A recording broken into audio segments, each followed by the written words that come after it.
Hello, I am Daniel Bloodworth. We are Easy Allies, and this is the Easy Allies podcast. This week I'm joined by Isla Hink. Hi. And Michael Damiani. Hello, how's it going? Unfortunately, Heber's out sick tonight. Got a headache. I had a migraine yesterday, and he's got one today. Yeah.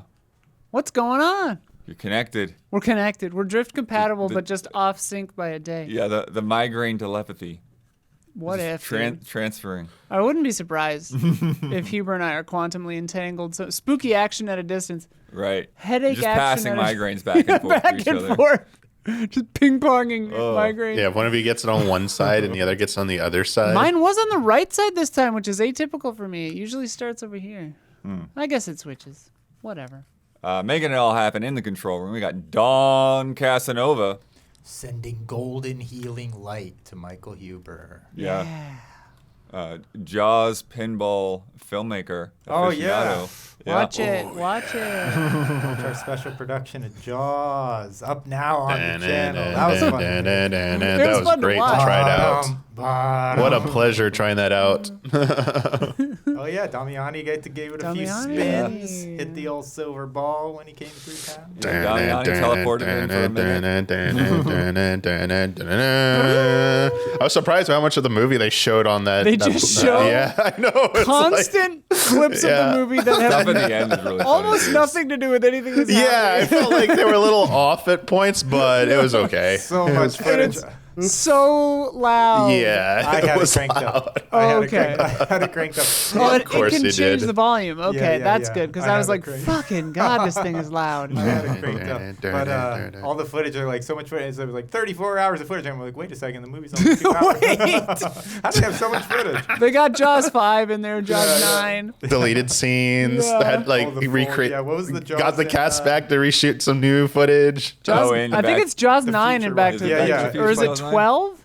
That was, It's Chat- like 19, I Oh, think. is it? Is it Yeah, I up feel that like high? it's double digits. I wonder Okay. actually when I interviewed Zach Sharp at Stern, he said they had Jaws a bunch of Easter eggs 19. from all the movies. How sick would that be if it had a little nod from the Jaws That- 9? I mean, they do have 3D. Yeah, that's true. Oh my god, that'd be sick. I always loved that part. Gabby's not here yet, but we'll get her in there later. She's on the way. Friends, we are here to talk about what's new, what's news, and what we've been playing. Hellblade 2 is finally out this week. Yeah. Of course, we want Huber's thoughts. We'll have to get them later. Yeah. But I I wanted to hear finished what he it. thought. You've played some of it. Yeah, I played it until I stopped playing it, you know. Yeah, we'll get there. We'll get there. More Warhammer games are coming. Always more Warhammer games. Yeah, they'll never...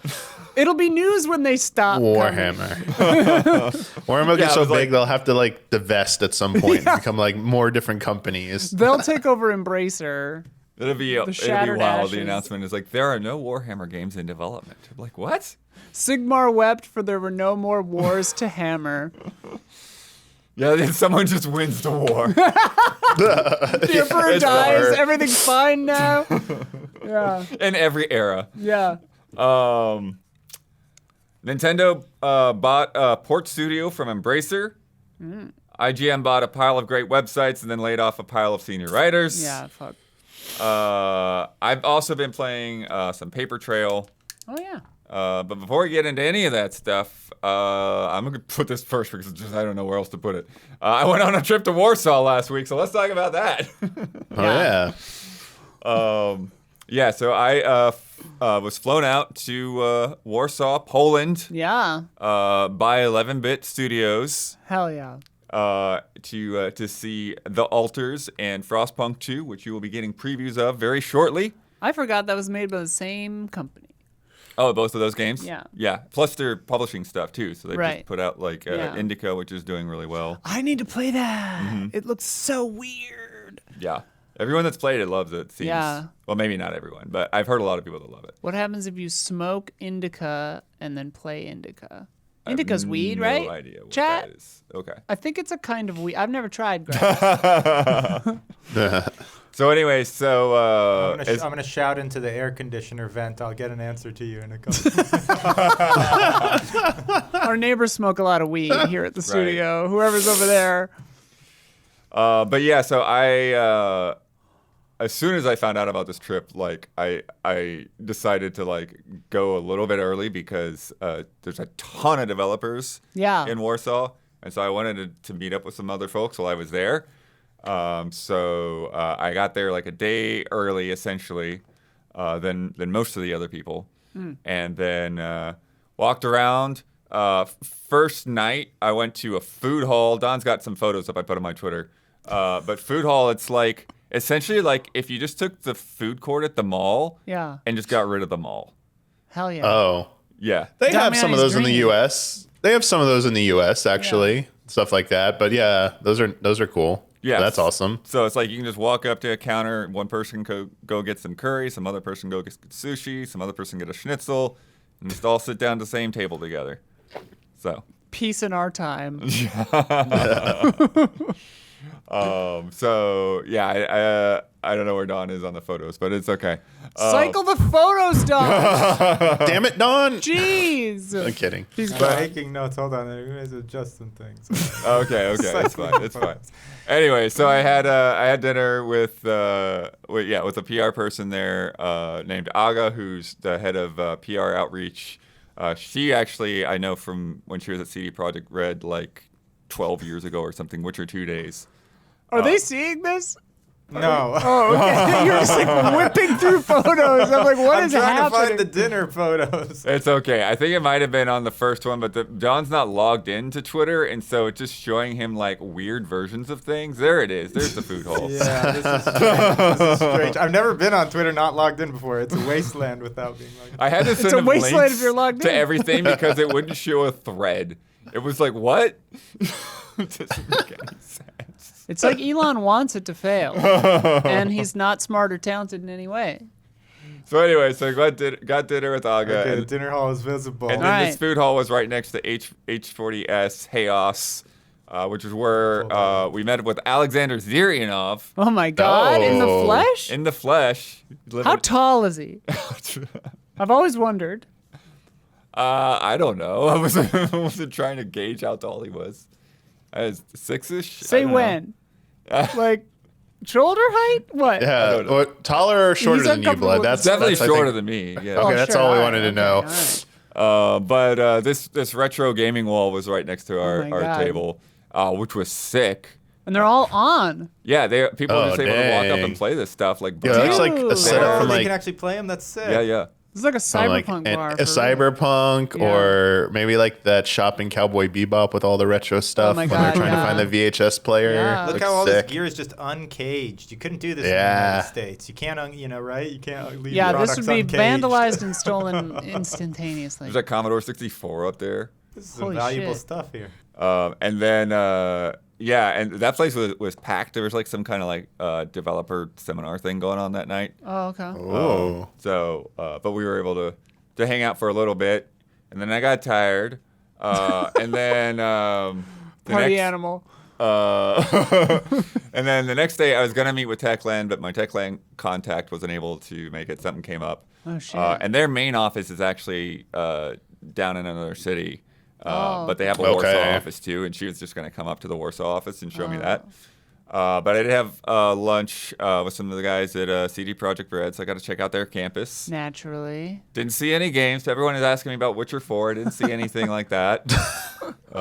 Sure, Blood. Sure. We believe you. Okay, it's not called Witcher 4, so we know that. Okay, so yeah, he wouldn't lie, but he won't. He'll, They are building like a whole new like giant office building though. It's crazy under construction. Got to house all those witchers. Yeah. And then I had a couple hours to kill, so I texted Alga. I was like, okay, where else can I go before dinner? And so I walked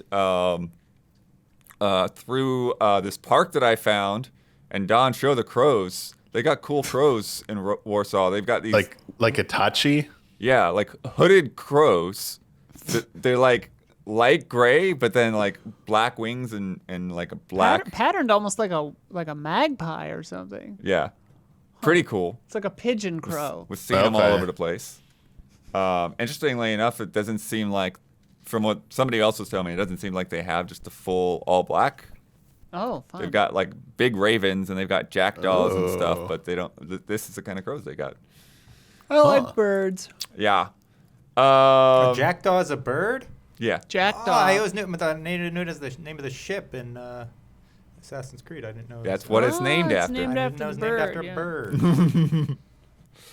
And then I was walking around through Old Town, which is where I was actually headed. The park was just on the way, so it's pretty cool. Lots of nice old streets and stuff there. That's so cool. Yeah. America sucks. This road is just like old.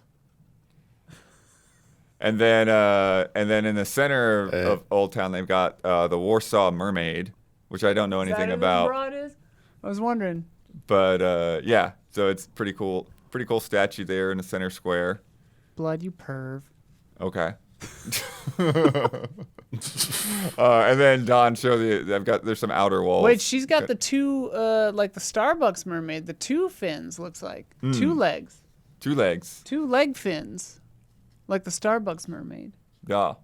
Which I always thought was kind of weird. I don't know if I paid that much I attention to like the that. I Starbucks never realized that. mermaid. It's weird. That's neat.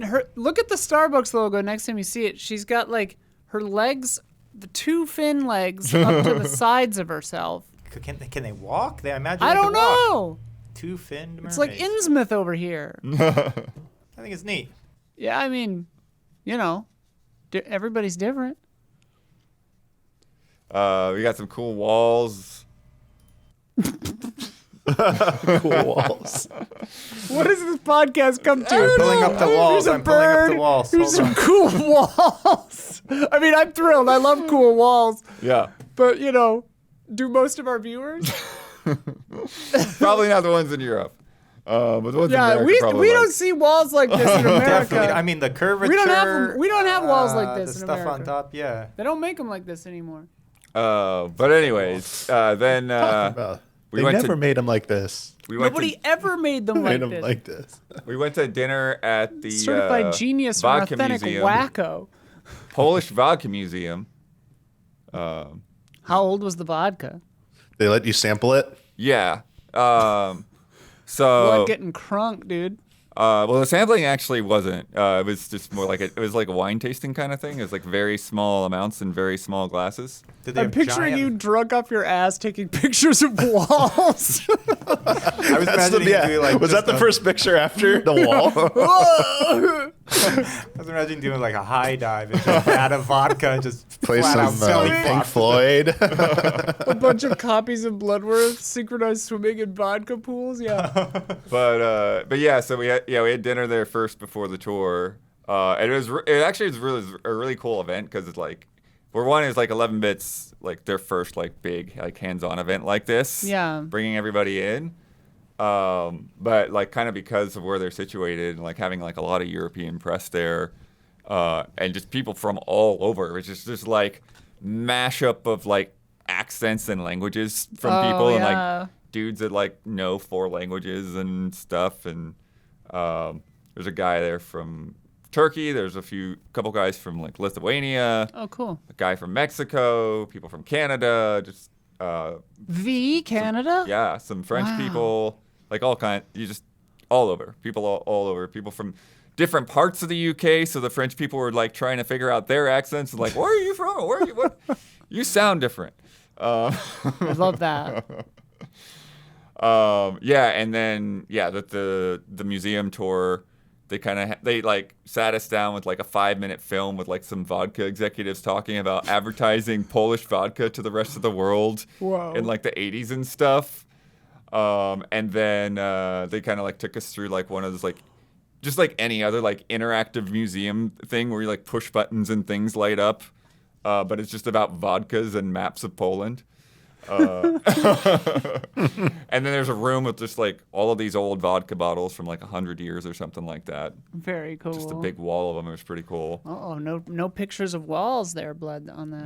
No pictures of walls. Look at that sign right Actually, there. I don't know if that's what that says. It's a no something, but I don't think it's a camera. Is it a fence? What is that? Maybe don't climb the walls. Oh. Could be. Climbing up the wall. And then we had like a little tasting where they had like 4 different types of vodka. There's like a wheat, potato, a rye, and then like a wheat that was like filtered through charcoal rather than whatever. And it was funny because like guys were like, "Oh yeah, this is really great. This is really smooth." And I'm like, "They taste different." I don't drink enough. It's all rubbing alcohol to me. Yeah, I like scotch. Yeah. So that was fun. And then we had the event the next day, which they had in like some like museum space or whatever. But they also had like some like little photo areas with like you could like get put into big jackets and stuff. Where's that? I want to see I don't think jacket. I could. Well, actually, I didn't take any photos. David Byrne jacket. But there are a couple that they have on 11-Bit's Twitter. Okay. And then we had some technical difficulties, as you do. Yeah. As anything Classic. with Easy Allies is associated with. I honestly think we put out like an electromagnetic field. So basically, and this is exactly the kind of thing we would run into towards like everything works. It's all good, right? It's all good. Everything's on. Everything's working. We were all starting to play, and then power. The machines were too chunky. Oh. And once things started ramping up, so they had to move me. Oh my God. I thought you were going to say your glasses broke like in that Twilight Zone episode. There was time now. But it all worked out. We got to play the games. You'll hear about the games later. And then we had like another dinner. Oh, we had a fun thing. To get everybody, because the second night dinner, because it was 2 days for the event. So the second night dinner was like everyone that was at day one, plus everyone that had just flown in for day two. Okay. And so the only way to get us to the place for the second night of dinner was to get us like a double-decker tour bus. How many people were there? There was a lot. I mean, we filled the double-decker tour bus. Wow, okay. And anyways, so we're going to the venue for dinner, the restaurant for dinner, and I'm just talking away with a guy on there, so I'm not paying any attention. But eventually people are like, they're like pointing. It's like, oh, that's the place. That's where we're going.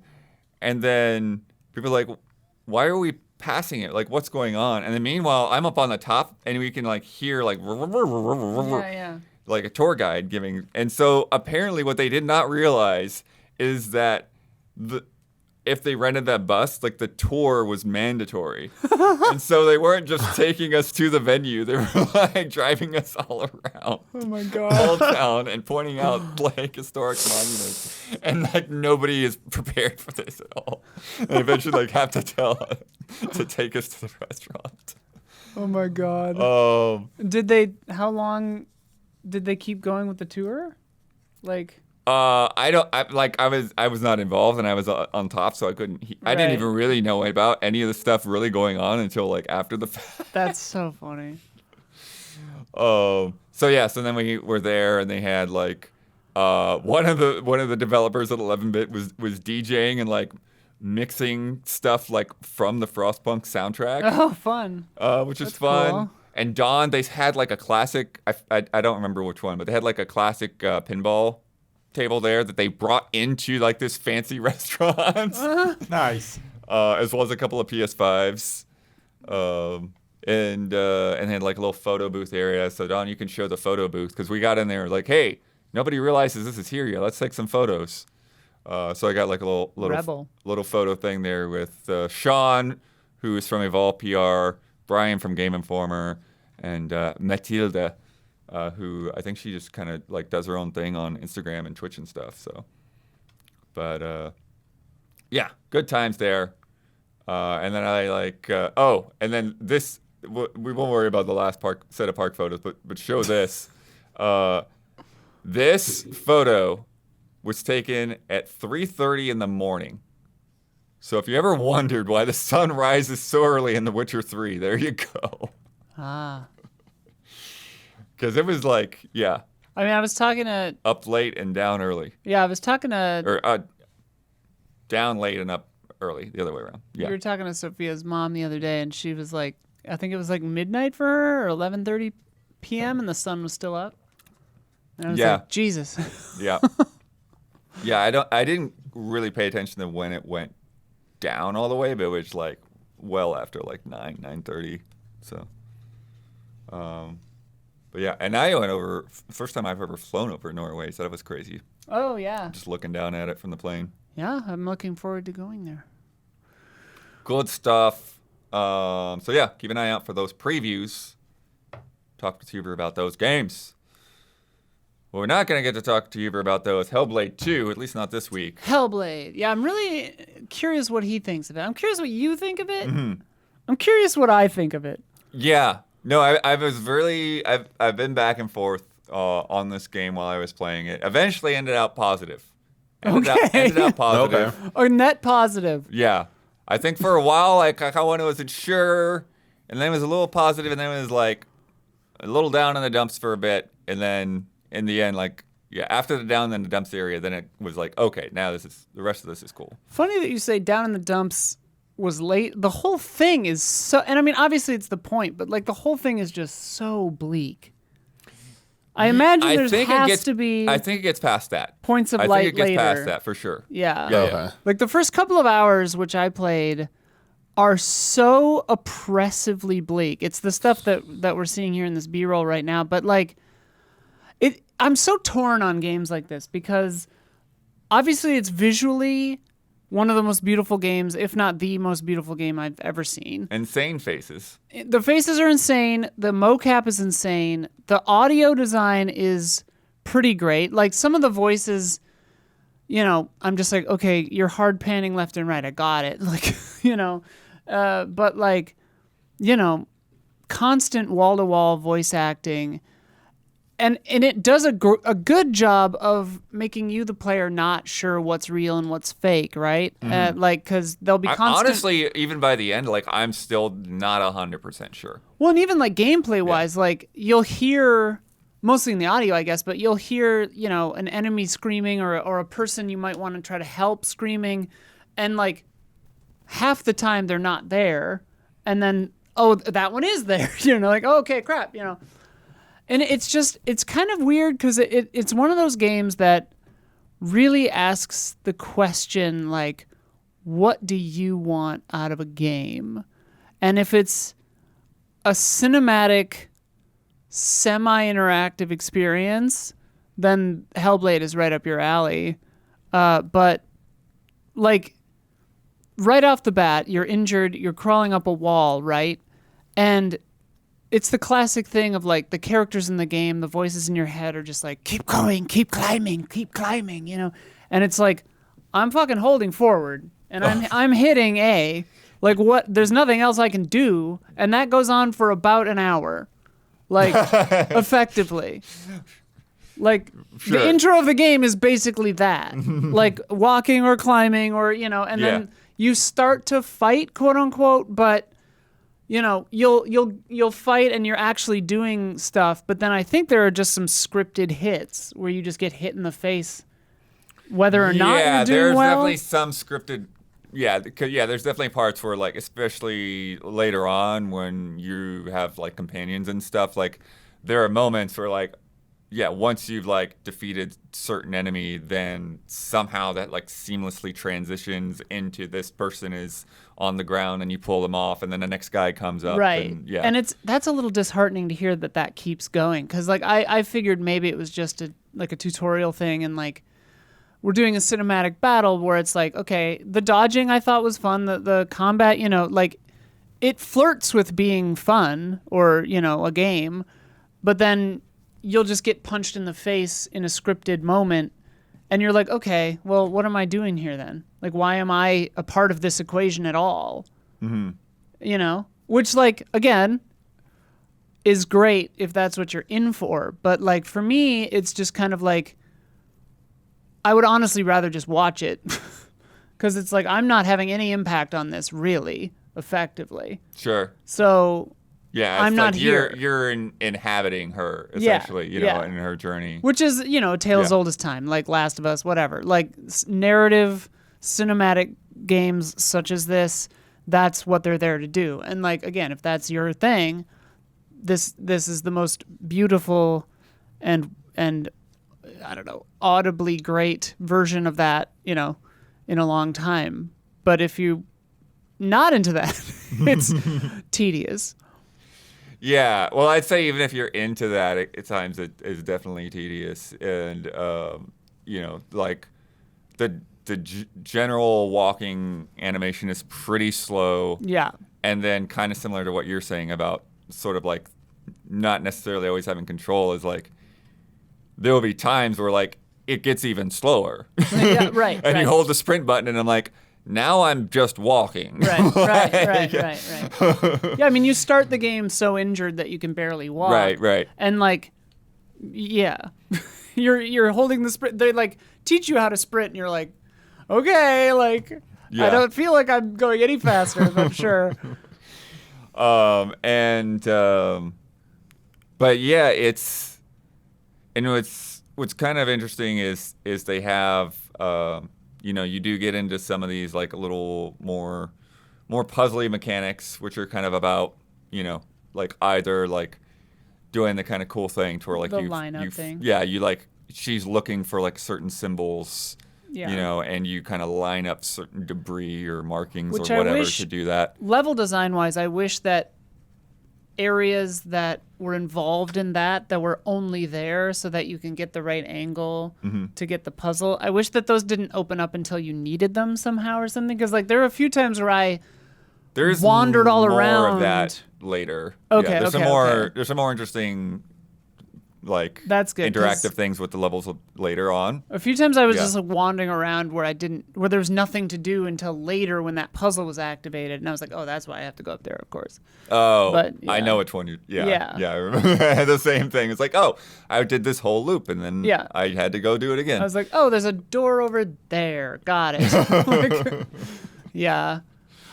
But the thing you were talking about the voices essentially being backseat gamers. Yeah. That was the part where I got the most exasperated.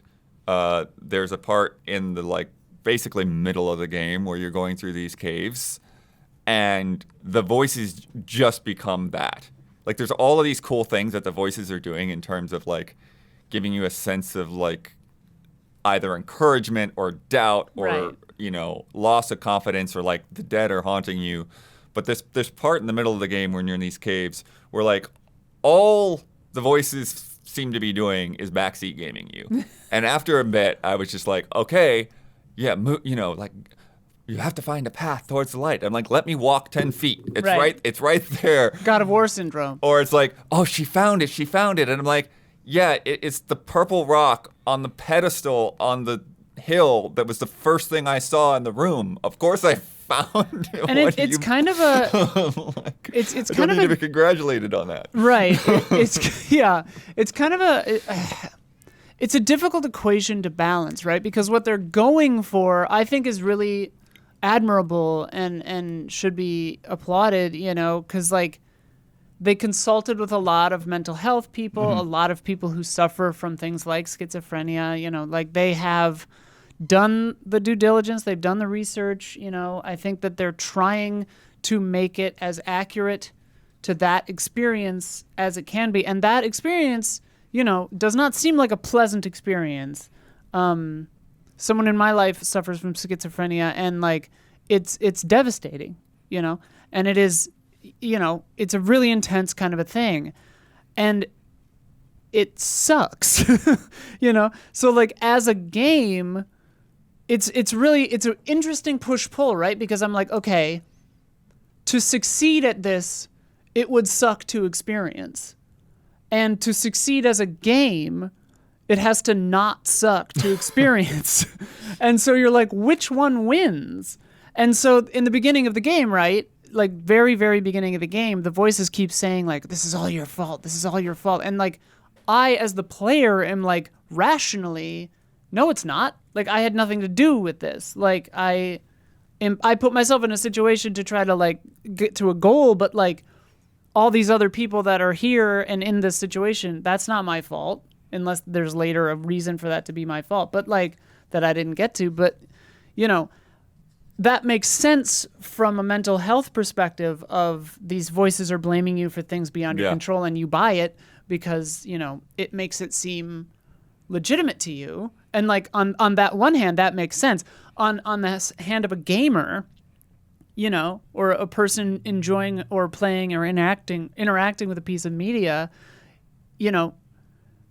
at what point does it become just like grating because it's like, okay, this isn't my fault, and obviously that's the point in that. Yeah, I mean, I think it's weird. Yeah, I mean, I think that's the thing. It's like, that to me, like that in a sense, that's like an interactive acting. Yeah, it's like, okay, I'm going to kind of forget me in this, and like I'm in you Senua's have to head. embody Senua. Yeah, and like that's awesome, and I think mostly works, except for in cases like what you were talking about where the line does get blurred, and it's like, because sometimes they are directing you to do something in the game, like climb up here or go there, or you need to do this, right?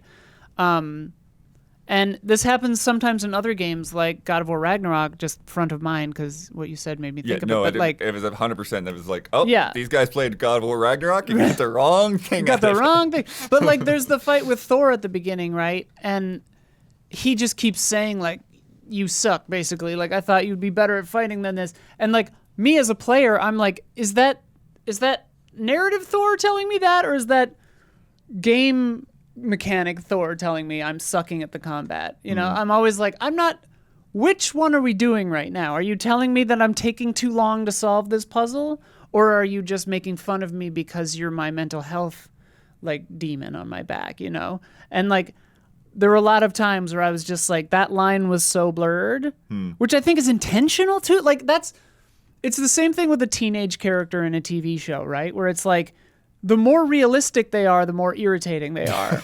So to succeed means to make it irritating to watch. And like in this game, it's like, the more successful you are, the less fun it's going to be, because that's not fun to have that, that mental illness.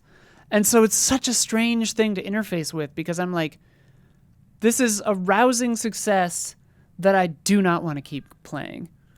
Yeah, well, but I mean, even saying it's a rousing success, like, I think even at just that, at like simulating that. I guess. Sure. As a game, I think it's very strange. Yeah, it's because like even a lot of the puzzles, it's like they're not a whole lot to like figure out. I was honestly surprised that they kept doing that mechanic from the first game, because I remember everyone was just like, this gets old really fast. Yeah, I don't think they do it as much even as the first game, and I think that like when that stuff is done, it's like it's not as like finicky to figure out, but then like there are other things, like I said, like with some of the later mechanics they have where you're like kind of shifting things back and forth. There's some cool stuff that you do there that I don't want to describe too much, because I want people to see it, but there are times where it's just like, okay, like I did this sequence to solve the puzzle I need, now just kind of like let me like shortcut back to where I need to be, rather than like go through it again backwards, essentially. There's a lot of, like sometimes backtracking is a pleasure in a game, and sometimes it's just wasted time. Yeah, but again, with the slower pace of her walking and stuff like that, that kind of all plays into it too. The combat I have sort of mixed feelings on, but I think I'm mostly okay with it. I think the biggest thing for me with the combat is I feel like they need a more enemy variety of some kind, and like a little bit more like something else for like her growth. Like maybe she gets a different weapon later or something. To me, it felt like similar to like scrabbling up a hill or walking, because with a game like this where it's so seamlessly in and out of cinematic situations, and like things like that are woven into the combat or traversal experiences, sometimes that has the knock-on effect of being like, I'm not fully sure what I'm actually controlling and not controlling sometimes, where it's like, if I'm walking, am I actually still walking, or is the game just going? Or like, did I actually, like how many of these hits was actually me doing it? Yeah, no, I think most of the hits are you pushing it, but it's the hits, but I think like it's simple, but I think it's simple because it's meant to be very grounded and and very visceral, and like the way that like those swords cut into people is crazy. Her voice acting too really sells the combat. Yeah. Like, her effort noises and screams and attack sounds are very visceral. Mm-hmm. Like, that's the thing. Like, I know it sounds like I'm being really negative on this game, and like, I didn't enjoy playing it, and I probably won't go back to it.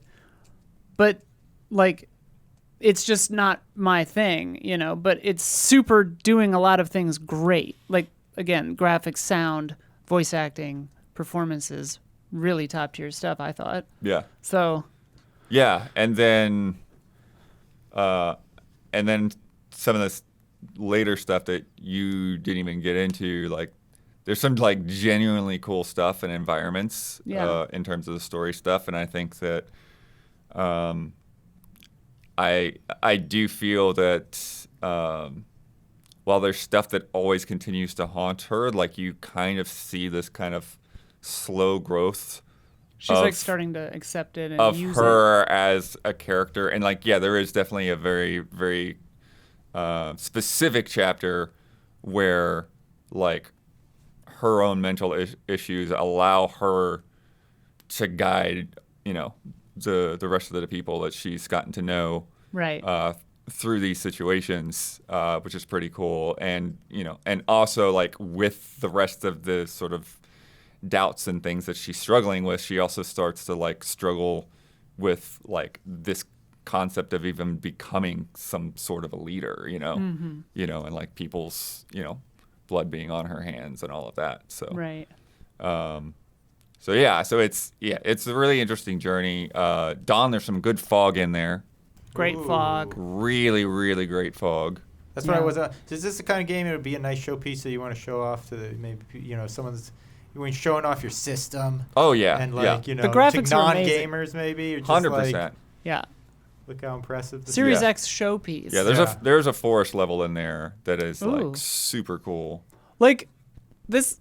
And are those areas you can kind of freely roam around, like a foggy area, for instance? Is there exploration Define and stuff that freely. happens? Or is it, is it literally like you're on a, you know what I mean? Like, is there just a one narrow path you can go through the foggy area? Pretty much. Yeah. Pretty much. Everything I played, it was. I mean, there are secret areas to kind of branch and Opens a find little, and stuff, but it's not like super open.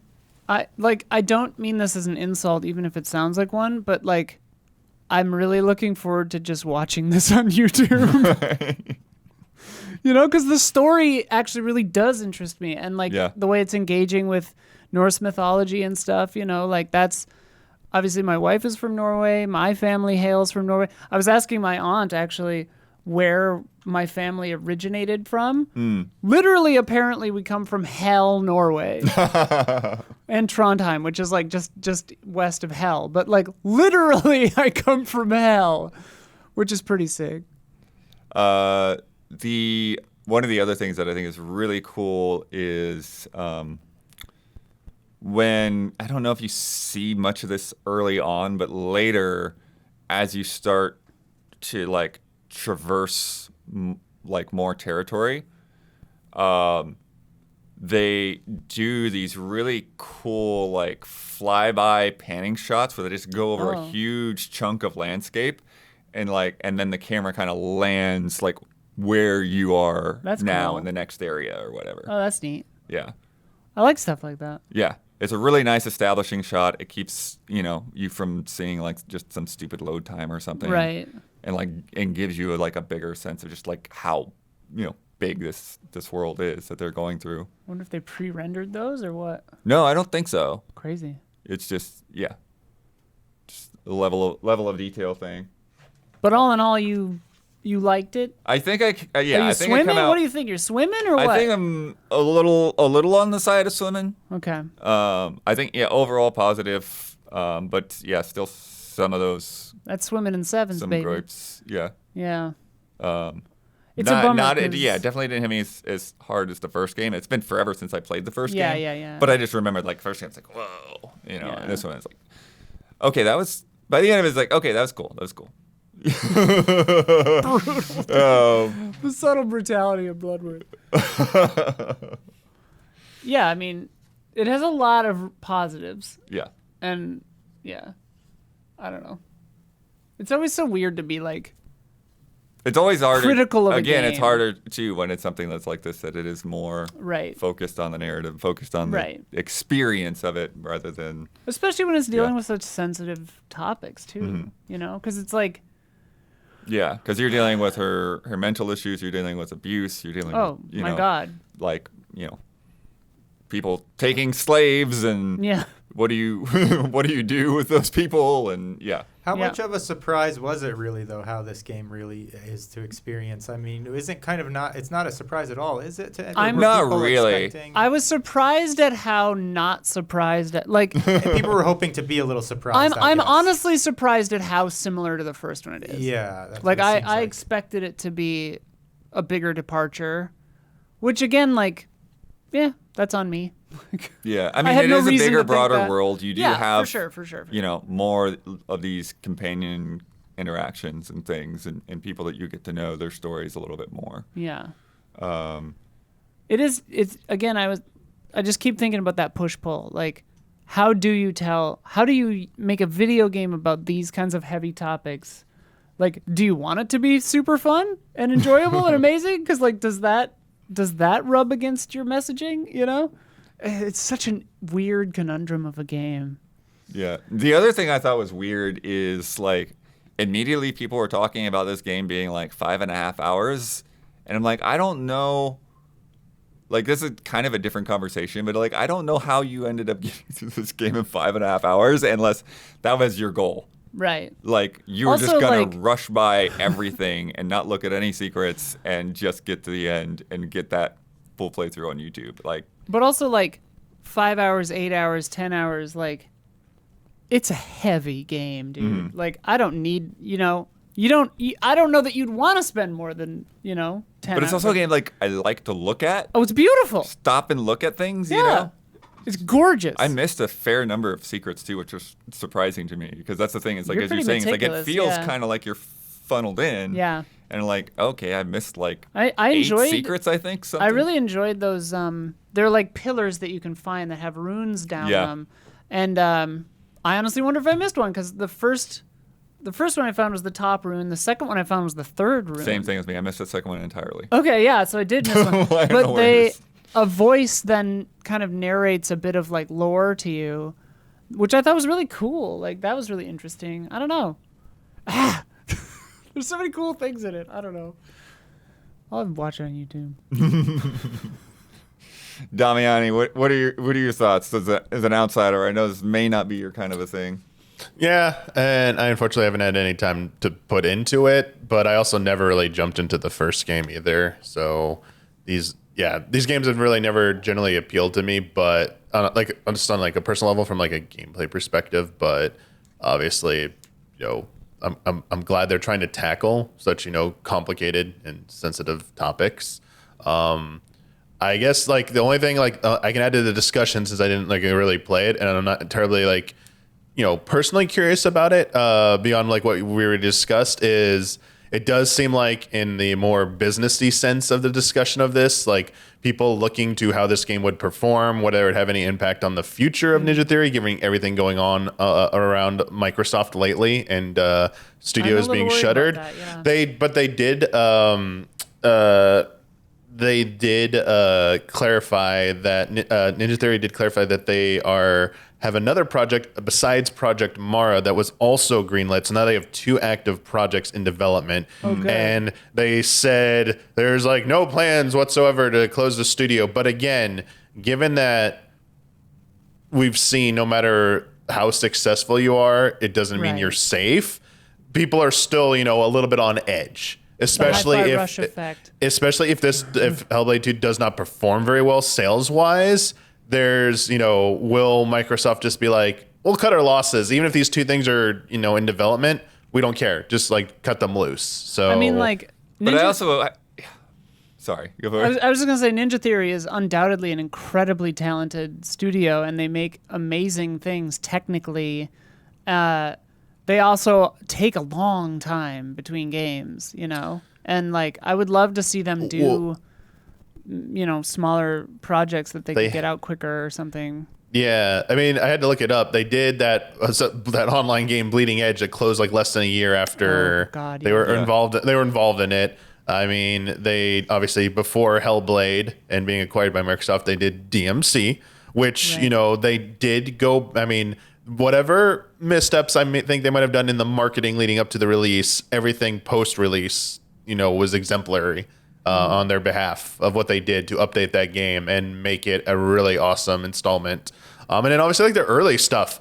I mean, everyone, I don't think everyone forgets, but it feels like, so long ago now with Heavenly Sword and Enslaved Odyssey to the West. Right. And I was looking those up earlier and I'm like, I forgot like Andy Serkis was involved with that. Oh, yeah. I was like, oh God. Yeah. Like they came from Both of those games. yeah, like he was like a narrative director on like Heavenly Sword. And I was like, yeah, like I mean, their storytelling and mocap, like I think that is their specialty. I still think they like have so much potential. Like I hope in the worst case, Microsoft just gives them their independence back rather than shutters them if it ever got to that point, because they did exist independently before Microsoft. They have, flourished before then. And I think it would be a great loss if Microsoft were to, just shut them down rather than saying, we're just going to cut ties with you. And like, we're just no longer going to fund these two other projects. Either you have to cancel them because they're like Microsoft related or whatnot. But hopefully they're allowed to, continue, because this one would also like really hurt for a lot of people, I can tell. Yeah. Like what I would love to see is if they take, because obviously they put so much research and tech into Hellblade, and like I would love to see them take this graphical fidelity into like a survival horror game or something like that. Like that would be really cool. Yeah, but I mean that's what like Damiani is bringing up is like they're like they've made a lot of video games. Yeah. And like it's just Hellblade is a very different beast and franchise. It's the outlier, weirdly. Yeah. And so that's why it'll actually be interesting to see what they do after Hellblade. And at the same time, it's annoying that Xbox as a whole is in this situation where there's all of this focus on like one game at a time, because Hellblade 2 is not like a mass market mega hit kind of game. It's just not that kind of game, but because it looks so good, right? Like it fools people into thinking it's like, oh, this is going to be like the next Uncharted or Last of Us. I'm like, no, it's a different kind of game. Yeah. Well, and because the hype cycle has been so long on it, and like the trailers look so damn good. Yeah. Yeah. People are like tricked into getting mad about it. Yeah. And real quick, I forgot to clarify. It wasn't actually wasn't Ninja Theory who said those statements. It was Windows Central, an outlet that had made those statements about another project greenlit, and that the company like from their sources, they said from their sources, they said they were just reporting on that. So it wasn't Ninja Theory themselves putting out statements, but yes, there was a long message from Ninja Theory, I think, that people interpret as possibly a goodbye message, and then Windows Central dug into it and clarified it's not that they're getting shuttered. Yeah. People, any statement that a company puts out now, people take the wrong way. Yes, gotta be. It's like, thank you for playing our game. It's like, oh no, oh god. Any message with like a black background and white text is like, nightmare. I don't even read them anymore. I'm just like, well, they're gone. It's a real drag. Well, and after Hi-Fi Rush, honestly, like you were saying, Damiani, no one feels safe. Like, it's really weird. Like the only things I feel like are, we don't need to get into it, but like certain things are probably obviously safe, but this one, I think it's reasonable to be like Activision Blizzard's mostly fine. Call of Duty's fine. Like Call of Duty's like they didn't spend all that money just to like shut down Call of Duty, or else Microsoft's going to go through the it. FCC or otherwise they're going to out embrace her right there. It's like yikes. But I mean, I think it's reasonable to be, very, worried about the state of your favorite studio that is owned by Microsoft at this point. If it's not one of those like huge, especially right after they put out a game. Right. Exactly. Yeah. I mean, we'll see. Let's get to some announcements, some headlines. Warhammer Skulls which is the name of their showcase. Skull. Right, Oh, I thought it was that's right. the game name. I'm like, okay. Yeah, their annual showcase is called What was Warhammer that? Skulls. What was that? Who's in that movie? The skulls, like Yeah. like Skulls. Dawson's Creek. Dawson's Creek guy. Yeah. Joshua Jackson? Joshua Jackson, and isn't it the guy from James Vanderbeek. Vanderbeek? Was the The Cruel Skulls, is the dude. Cruel Intentions Never guy in there saw as it. well? Oh, the main Hayden- character is that? Yeah. No. Are they in there as well? I forget who the other. There's like 4 or 5. Yeah, they were all Tara all those Reid, guys. who yeah, look exactly the same. Yeah. was Tara Reid in Anyway, it? I never saw Yeah. it. I'm looking it up right now because I have to know who was the cast. All right, here we go. Ready? Skulls, dude. It is Joshua Jackson, Paul Walker, Oh shit. Rip. Christopher McDonald, Shooter McGavin. Oh my god. Yeah. George Bush was in the Skulls, right? The like I actual. have no idea. Yeah. No idea. I don't know. But yeah, it's Paul Walker and Anyway. Joshua Jackson. Those are the 2 main characters. Okay. Yeah. I have no visual reference for this movie at all. Warhammer Skulls, though, happened today. Mechanicus 2 was announced. There's a Space Marine VR game. New updates and details for Vermintide 2, Darktide, Bolt Gun, Rogue Trader. A lot of Warhammer games, everyone. I'm going to focus on 2 today, though. What are they updating in Vermintide? All right. There's new stuff. Sick as shit, stuff. dude. I love Vermintide. Yeah. But first, we've got a new trailer for Space Marine 2. Okay, there we go. I was like, Yeah, better see that. I think this is one of the ones that people have really been looking forward to a lot. Yeah. And maybe one that they've shown too early because it feels like now, like, okay, we've seen it a few Yes. times now. They announced Yeah. that way too early. Because the first one, I didn't think it had that long of like a lead time from announcement to release. And I might be wrong, but like in the moment, I felt like it was out within like, faster than this. This feels like you should have announced. Something must have gone wrong in development because I don't think they probably intended to announce it too soon, and then have it come out so late. But I mean, hopefully it's coming out. Did they give a new date or what's like? I haven't. The been following date is it. September 9th. I'm not sure if it's new. Okay, but so it's coming out in September. All right. Okay. But they did announce the different modes here. So we got a 3-player co-op campaign mode, Sick. Nice. operations Sick PvE mode, 6 classes. That's cool. 6v6 Eternal War multiplayer. Oh. So there's 6 classes ranging from the Bulwark, unflinching Bulwark with a storm combat shield, to the stealthy sniper and his camo cloak. And then you can also customize. I love yeah. customize your Space Marine, but their silhouettes are always exactly the same. No, you've got the crazy things on their heads now. Well, sure, One guy's but they're got all like a mohawk. The armor doesn't change shape, which I guess makes sense. But. Sure. And then, gear, heraldry, and colors. But one thing I'll say is, again, because we saw it so early, before, like I remember the earlier gameplay footage they would show, like sometimes it's like, oh, this is a little rough. Yeah. The game's having a little hard time keeping up with this many enemies. And, That's good. obviously this is a quick cut trailer. It's not straight gameplay. But it feels smoother than what we saw earlier. Looks fun. And September 9th, PC, Xbox, and PlayStation. Looks way cool. Yeah. I think it'll be fun. Yeah, and 3-player co-op will make that a fun stream. I was going to say.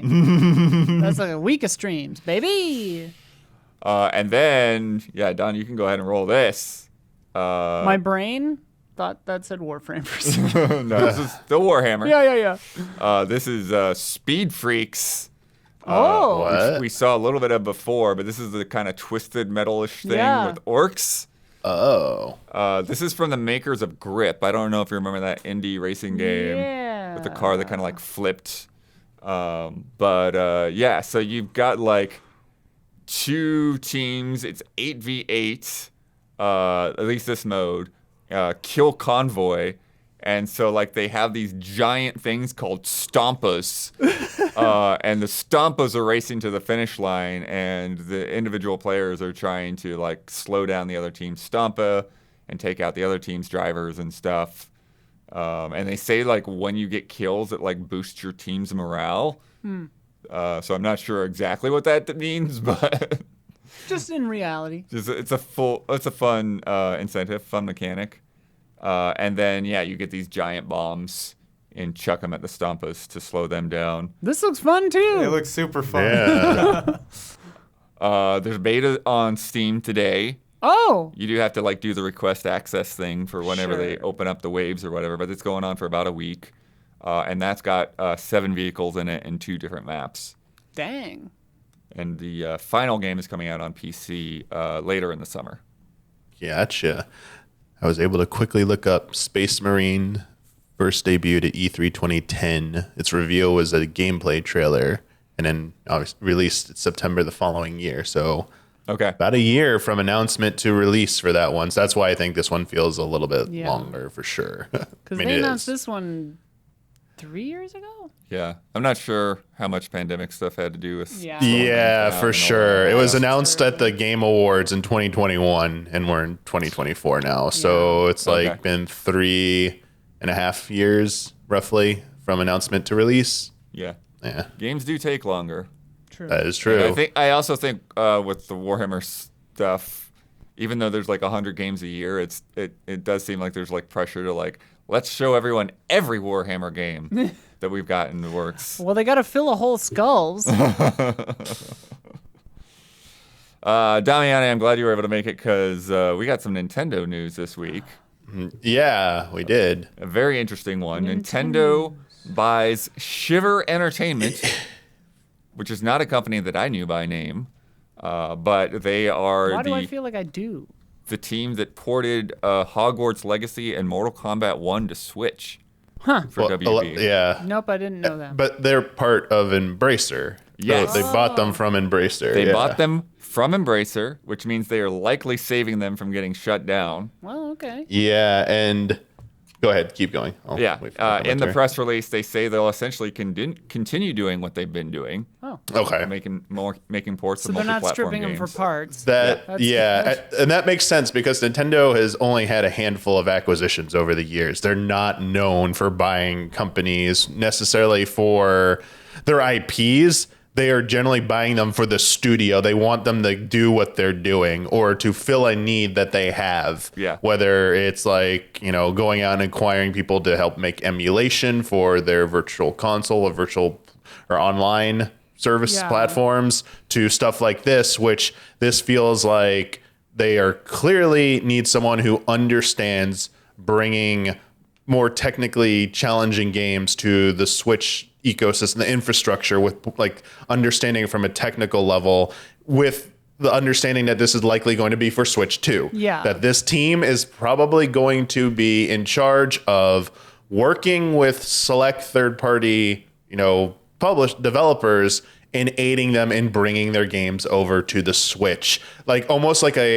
This is a thing, it's like an outreach thing, which some of the best consoles that have enjoyed the most success over the years in the history of games, had these types of studios or programs within their companies. I think during the PlayStation 2 days, it was one of their big initiatives was having all these third parties get support from Sony so that they could get these games rolling. That's why they were also coming out so quickly during the PS2 era, because they had all this wonderful support from Sony internally. So now it feels like Nintendo is doing this so that they can get these now. Now there's a little bit of a caveat here, a big asterisk, because yes, they did do Hogwarts Legacy, they did Mortal Kombat 11, but Mortal Kombat 1 Switch port got a lot of flack initially. A lot of people on social media were roasting it for how bad it looked.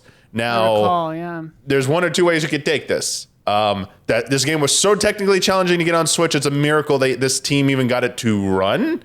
Or, are they, is this why did Nintendo really do this? Honestly, Nintendo did it because they probably have faith in them. And so I'm going to lean towards those probably option one. That I game think was it's just clearly option one. yeah, that was a nightmare. That one. Yeah. And that Doesn't it get was more probably, complicated than that. they were probably the only ones who were able to pull it off. The NetherRealm was probably scrambling who can do this, and we did 11, they can do one, great. We promised to deliver this, maybe an agreement with Nintendo, but it happened. So that shows at least Porting's not easy. yeah.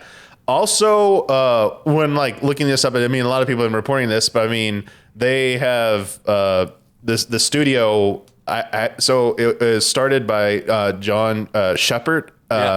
And Jason Anderson, the founders of Tiburon, the NFL and EA Sports NFL series. Like, it's the Madden series. Like, they've been like doing that. I was like, where have I heard? Oh yeah, it's Tiburon. Holy crap. He was also a really senior guy at EA for a long time. Yes. And a great relationship with Nintendo. Great relationship because he's like was very close with Iwata. He was like on stage with Reggie for what was some like award or something. I was trying to look it up because I forgot. But like it was a surprise because like he is very like well connected, and I think he has a lot of respect at Nintendo at an executive level. So I think it was a 1-2 of this guy already has a very great existing relationship with Nintendo and other companies, which makes them a great liaison to work with third parties and bringing stuff to Nintendo specifically, most likely to Switch 2. And then their recent efforts of bringing these very technically challenging games. Now, obviously, we've had other studios who have done stuff like this as well for Nintendo, and bringing those like really difficult ports over, oh gosh, I was trying to like The Witcher 3, Eternal and all that, and Doom Eternal, which was Saber Interactive was the ones who did Witcher 3, Wild Hunt, and I forget who did Doom, the Doom Switch ports, but I mean these are all would have been like really great candidates to bring over, but honestly, they only really need one, I think. They don't need like all of them. So this is what worked out. Damiani, one of the other things that I think is really interesting about Schaffer is that he's like, unlike many of our gaming CEOs, he was like a programmer and developer first. So like you're saying, like they started Madden series, but like before that, he had also worked on like Clay Fighter. And like Desert Strike on the Genesis. I love Desert Strike on the Genesis. Yeah. Oh gosh, I remember that. It was Panic Button who did Doom. Sorry, I had to. I'm so bad. I'm forgetting all of these, but yes. So that's like it kind of reminds me of like like you were saying, like that kind of almost parallel to Iwata in a way. It's like this is a guy that actually knows about making games, leading the studio. A weird part of the press release, which I saw one analyst comment on, but I never saw anyone else follow up on it. I don't understand. Is there's a sale price on there for $10? Oh, right. Did Nintendo get this company for $10? I don't understand. I'm sure that they got a huge like stock. Yeah, there's some stock thing there. I don't know. Like millions of dollars in holdings. I'm Googling it right now. You probably Hang on. have to, like, because of some law. There's cash has to change hands somehow, maybe. Okay, I just text search there. Okay, there's a Nintendo Life article. I would have just like brushed it aside if I hadn't seen an analyst comment on it. And I'm like, what? It lists capital stock as US $10, which would be a very good deal indeed. Although the actual price will be undisclosed. The undisclosed debt Nintendo assumes along with the sale. Thanks Nintendo Life for that. That makes sense because Embracer is trying to offload shit tons of debt. Yeah. So yeah, that makes sense. There you go. Yep. I think legally, you probably have to exchange some amount of cash. So I imagine between all the different front runners for being the port house and like third party liaison for ports, reputation, and relationship, and then probably cost. This might have been like potentially the cheapest of the options out there as well. So it probably like all looked great to Nintendo. Well, I also and they don't pulled the think trigger because almost the way that you're presenting it, like talking about the other ones and stuff, is like, oh, they're looking for somebody to do this. I don't think it's necessarily them looking for somebody to do this, because if you remember, like, the last big acquisition they made was Next Level Games. Mm-hmm. And like they've worked with Next Level Games forever. Making Mario Strikers and Luigi's Mansion series and stuff. And Next Level Games was basically like, hey, we're going to sell. Are you interested? And Nintendo was like, yeah, we want to keep working with you. And so I think the same kind of thing happened here, to where like Embracer was like, we're probably either going to sell these guys or shut them down. Yeah. Nintendo just wanted to do you want to be the ones to take them? Yeah. And I wonder if that means that they're something that we don't know about right now that they are working on that Nintendo doesn't want to lose out on. Like if there's a big third-party game that they're working on porting right now. Maybe. I mean, I'd say that's plausible. I just think, unlike where Next Level was like the only one like they had like were making Nintendo proper IP games for them, and were like they were about to lose a studio, which would have been, and it was a success like Mario, like Luigi's Mansion, a super massive successful franchise. I don't think they wanted to replace that studio working on that, so that was seen as like a necessity because they kind of had like a gun to their head at that point. It's like now or never.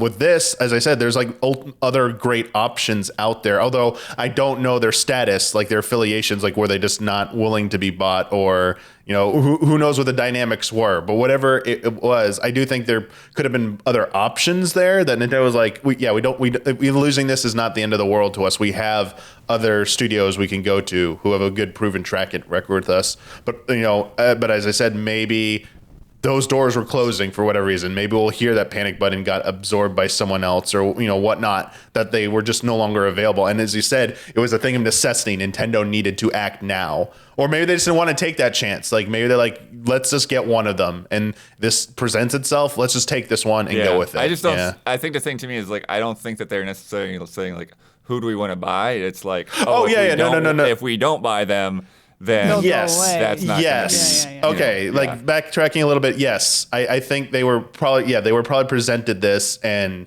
yes, that makes more sense. They weren't like out. I don't think they were actively looking for something like this. So you're right on that account for sure. It doesn't seem like they acquire unless they for some reason kind of have to. Yeah. Because they see the utility in these places and need them to stay around. It's just easier and cheaper in the long run. Yeah. Be very interesting to see what their actual next release is. Yeah. And whether that will be a Switch game this fall or something that's on the next system afterwards. It could also just be straight up the first one they could be doing is just Mortal Kombat 1 for Switch 2. Like a really good version of it. So, here you go. Here's the version you were really waiting for, and like we know it's going to sell on there. I wonder because it'll be like the complete edition with like everything, I wonder if a house like this would help somehow with like cross-gen games too, like on Switch and Switch 2. Yeah, probably. Yeah. I mean, I could see them like potentially serving like the same role as like what we think Blue Point has been doing with Sony, to an extent. So I could see them being tasked to bringing like Switch 1 games to Switch 2, like optimizing them. They could be working on that, like in both, like for first party games as well as this. There's a whole, there's a long list of what they could be doing for Nintendo that's completely of value to them. So clearly they saw a value in this when presented the offering. So we just, as Blood said, it's just what's that first project they're working on, because Nintendo will definitely have them working on something at this point if they weren't, All right. Next acquisition is not as jolly. Uh-oh. IGN bought the Gamer Network, which you might not understand under that term. But a gamer is someone who likes to play video Isn't games. IGN the Gamer Network? No.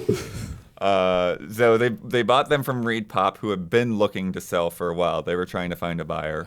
If you don't know, ReedPop puts on things like PAX and all of that. They don't put on E3. They were going to put on E3. They tried. That's other thing. But the sites that they sold were Eurogamer, GamesIndustry.biz, VG247, Rock Paper Shotgun, and there's some others in there. And then they also have shares in Hookshot, which is another one that I didn't know as a separate entity, which operates Nintendo Life, Push Square, and Pure Xbox and Time Extension. As well as Outside Xbox and Digital Foundry. But again, because they only have shares in those guys, they probably aren't affected that much by their decisions. I don't know what the necessarily consequences of that will be.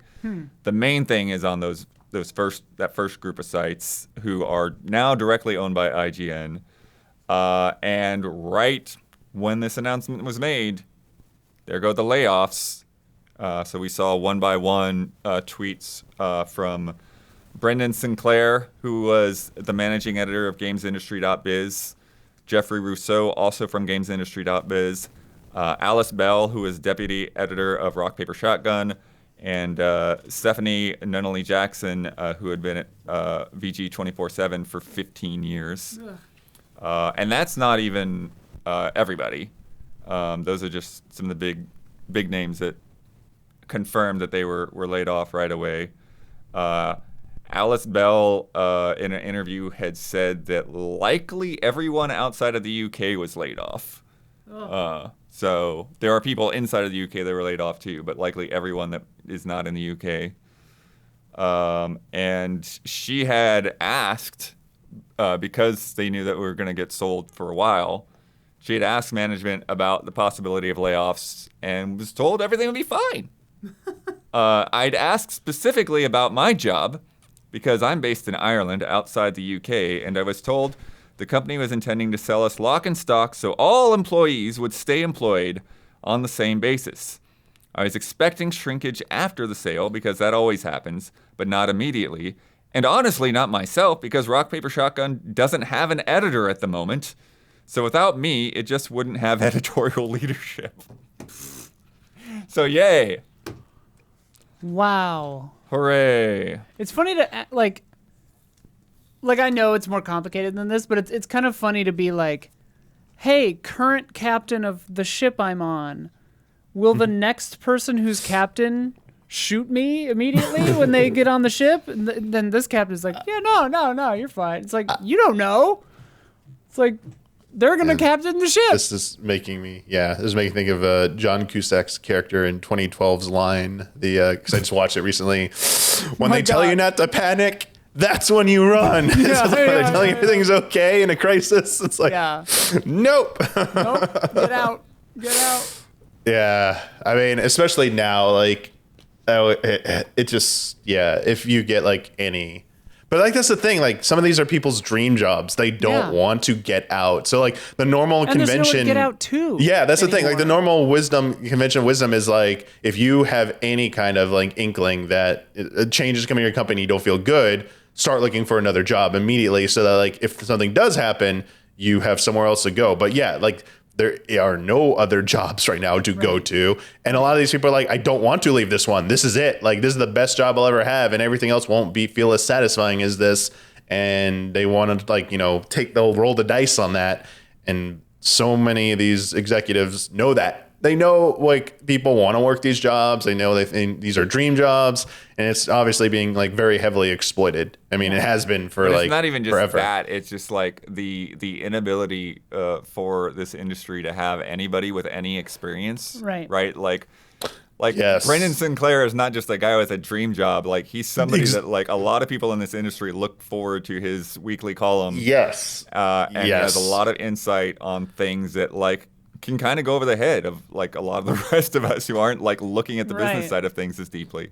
I mean, the reality of that is, yes, that seems like backwards thinking because like, why would you get rid of your most experienced like experts? But everything seems to be with executives seems to be a race to the bottom. It's like, oh, how much do they cost? Can we replace them with someone like new? How much are we gonna like really lose for it? And then, all of them are itching to get, their hands on like AI to write like all these stories and stuff. It's like, do we really need them? Can't like an AI just like look at all their articles they've written and just like mimic? It's like, I mean, this is what they're thinking. Yeah. So it's like it's horrible. HBO like axing Batgirl when it was already finished because it's a good tax write-off. Like the logic that's being employed isn't taking into account artistry or wisdom or like industry experience. Because you should be celebrating that you just got Brendan Sinclair on your team. It's like, holy crap, we got one of the best in the biz. Like it's like an all-star team, right? Like you're an all-star team, but the very pessimistic, like evil corporate reading of this, even though the evil, like the horrible stuff I just said, is a lot of people have been parroting this on like social media and like discussion threads. Is that was this a move to kill competition?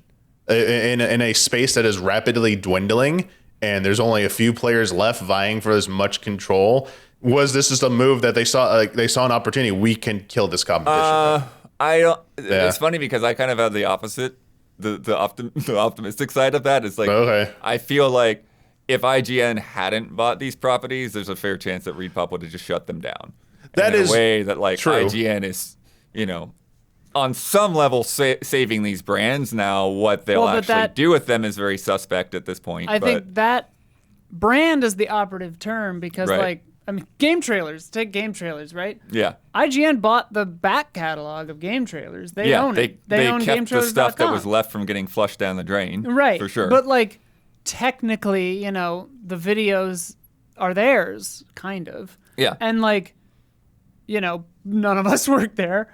Like, sometimes they just want a back catalog, or they just want a brand name, or they just want a URL, or they just want some kind of weird tax situation. Yeah. Like, get your foot in another country, for like tax stuff. Like the reasons are myriad and complicated, and unless they disclose it, we can't know. Exactly. And but it's clear that they don't care about the people or the product. Yes, that's the thing. That's why I think it's like, you're rolling in the competition. It's like it's no longer a competitor. It's part of you, but you're also like just getting rid of the staff. So it's like Right. You're eviscerating what made it good in the first place. It's a double win for them. We have this IP now. It's ours. It's an ally now. And on top of that, we're putting out of business someone who would have been might have like left and gone to a compete, like, it would have been nice to keep them on, but like they know there's like nothing right now. So they're like rolling the dice saying like, oh, they can't go anywhere either. So they're not even gonna like be our competition either. So yeah. Yeah. And especially if they're going to go away anyway. Like, yeah. You might as well get some more IP or get some more brands or get some more, whatever it is you're trying to get, and then still get rid of them, Yep. But yeah, buy low. What Yeah. sucks though for anyone that's following this industry, that's in this business, like Brendan Sinclair, like you were saying, Damiani, like he may not do journalism in the games industry after this. Like he might be done writing about games. He might get a job at a publisher somewhere. He might get a job in a different industry writing about something entirely different. He might be like Brandon and go write some books, and he might start a Patreon. I mean, maybe, but yeah, but that's what I'm saying though. It's like that weekly column, which again, that's one of the things that's really weird about gamesindustry.biz is like, this is not a mass market website. No, like this is a website for developers to read. Yeah, that one and is us like, to get news for podcasts. Yeah. Like, honestly, I mean, I don't know the full dynamics behind the scenes again in industry.biz, but like my assumption was like this should be like funded by like public funding. Like it's like this is like an industry resource site. Like why? No one. I feel like no one should actually like own it either. It should be like be able to maintain independence and be maybe like just manage through like a fund that like keeps it going. But that one was like really striking to me because that one is just like you go there to like really go into like deep dives into the industry. It is not like a mainstream, like honestly, like news site that people go to first. It's like what a lot of journalists go there, read stuff, and then like do reporting based on like that sometimes. I feel like so. Yeah, honestly, I'm very curious what they do with it. Chat. Do you know? Because we're so in gaming and in this sphere. Is everywhere else as fucked as gaming? Because like it seems unprecedented. Media as a whole is sure, yeah, and journalism I know, as a whole is. I know journalism, and I know the entertainment industry. The film industry after the strikes no is one's not buying great. Anything. Yeah. But like, I mean, regular people jobs. My brother operates heavy equipment, and his company had to do layoffs, but they seem very specific to things that his company did. So I don't know. But like, yeah, the landscape right now in gaming feels apocalyptic. And it feels like so many people have been laid tech off. Jobs also. Right. And I guess it is just kind of across the board, like COVID or whatever. But then you have economists talk about how great the job numbers are, right? Right. Well, they don't. Like when everyone's max profits, like if everyone becomes delivery drivers or waitresses, then they don't look plenty at of jobs happening. What jobs are available? But I mean, yeah, you can go into a whole reason. I mean, like a lot of people point to like the pandemic, over hiring, course correction. But I mean, you take it as like the company, executive level people are just trying to flex their muscles back after a few year period of it feeling like employees had the upper hand. And I think they got like a big of like a pretty big wake up scare there, and they're like, like we got to do something about this, and like this is probably like playing into like checking all their boxes, making us more money, making us like whatever, blah blah blah, and also like and restoring balance back to like executive power over like employers and powers over employees, especially like here. And because it used to be like everyone could just quit and go get a better job for more pay very easily. Now it's like, good luck, dude. We killed all the jobs like in these markets. So like you can't go anywhere. You have to stay put or we're going to lay you off. And then we're going to bring people back in at lower prices. And it's like, salaries, sorry, not prices. And yeah, I think this is always and has been about like, them reestablishing control. It seems like the only thing they have kind of lost ground on was like hybrid work from and home, like full work from home seems to like maybe not been fully embraced, but like the hybrid system seems to have like worked. It's like as long as they can have employees in an office for some amount of time so that real estate feels yes are not being completely like wasted, they see that as a win. It's like, and then they make you think like, oh, you have some remote days, great, but it's like, well, and they game that too by being like, what did you call it? Like soft layoffs or whatever, where it's like, we're going to force quiet layoffs. Yeah, we're going to force you to come back into the office. And they say that knowing Rockstar. They say that knowing that whatever percent of their employees will just quit. Yeah. So they don't have to have the bad entirely press. Different city. Right. So they don't have to have the bad press of a layoff. They get the same effect. Not pay severance and stuff like that and other potential benefits like that.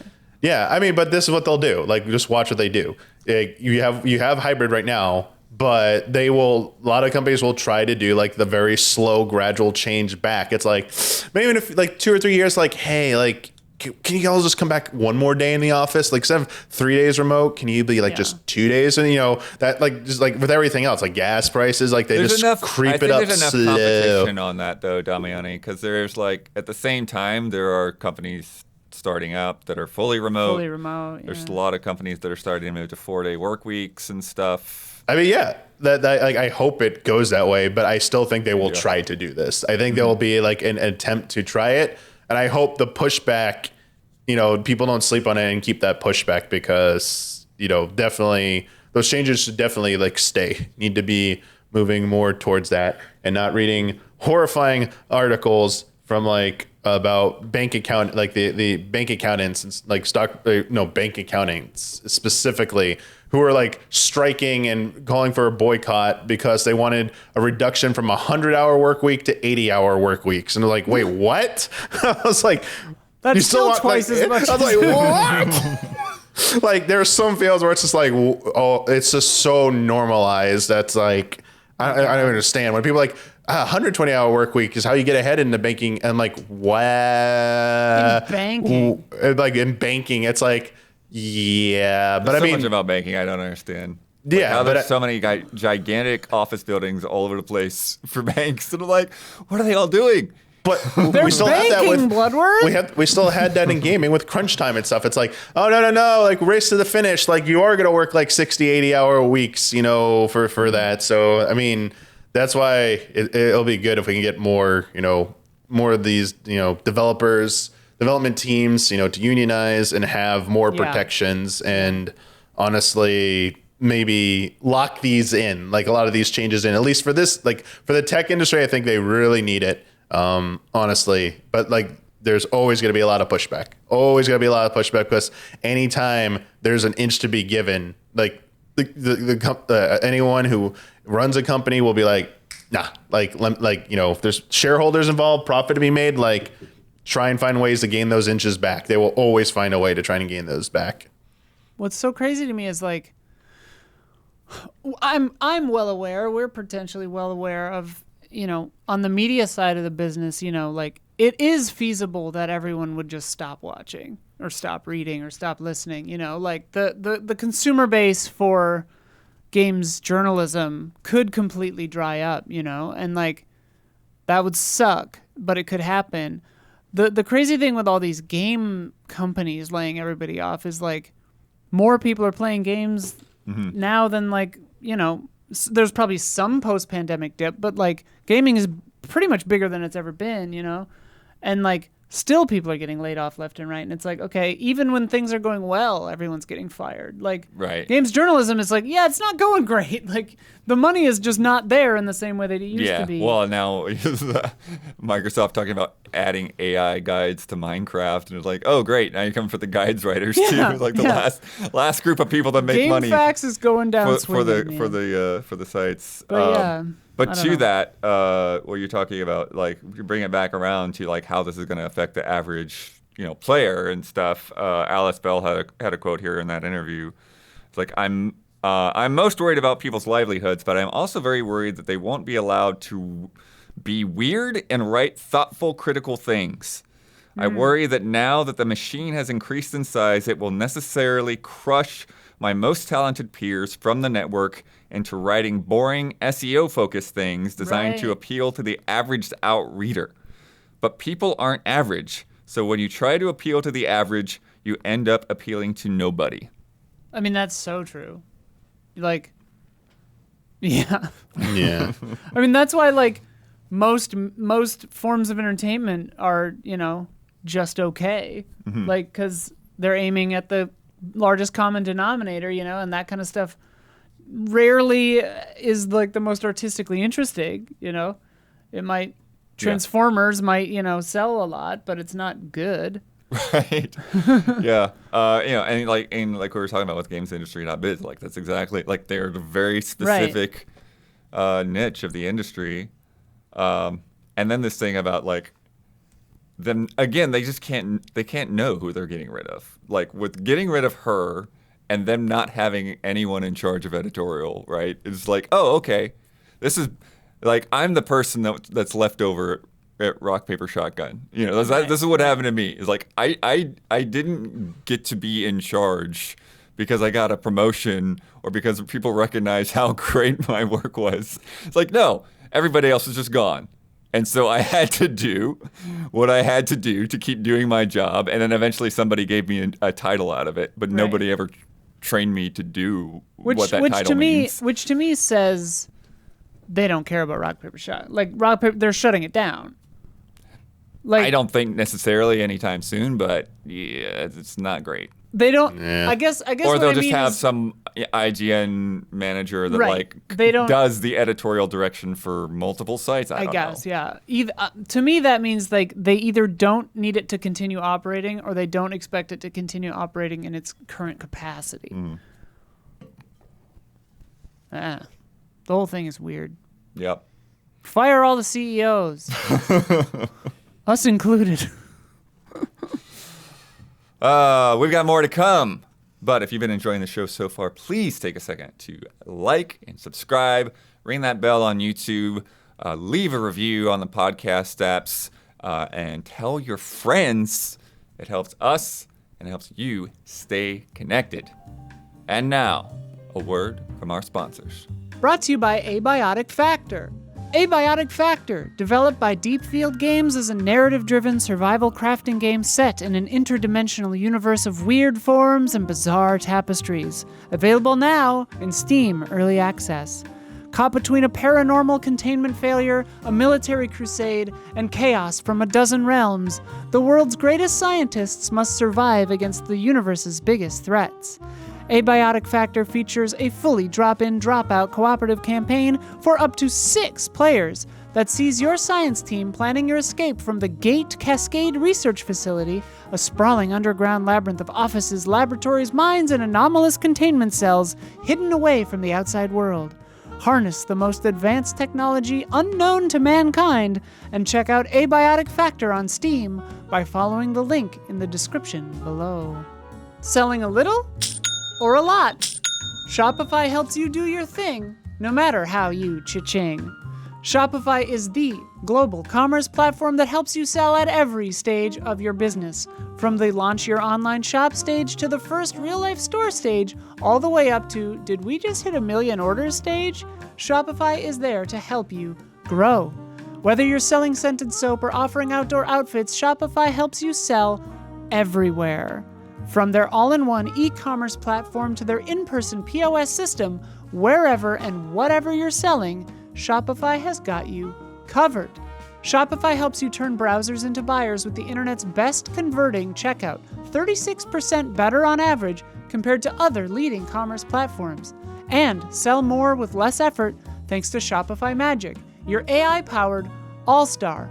I love that Shopify is there with you every step of the way, from starting out all the way up to, you own a building. They're going to take you all the way, and that's really cool.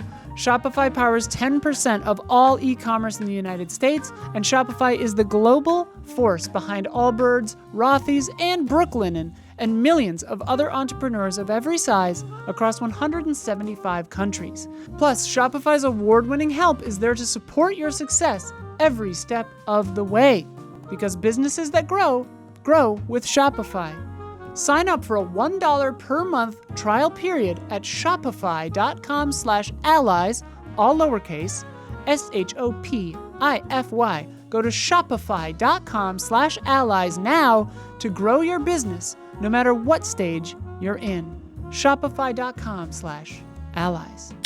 And if you are a patron of AZ Allies, thank you. All right. Now we're going to talk about the games I played on the plane. Jeez. No, You just stare at the wall? These are cool games. Paper Trail up yeah? first. I've been looking forward to this for a little while now. I first played it back at last year's Summer Game Fest. And it came out while I was in Poland. And if you don't remember this is... Foldy.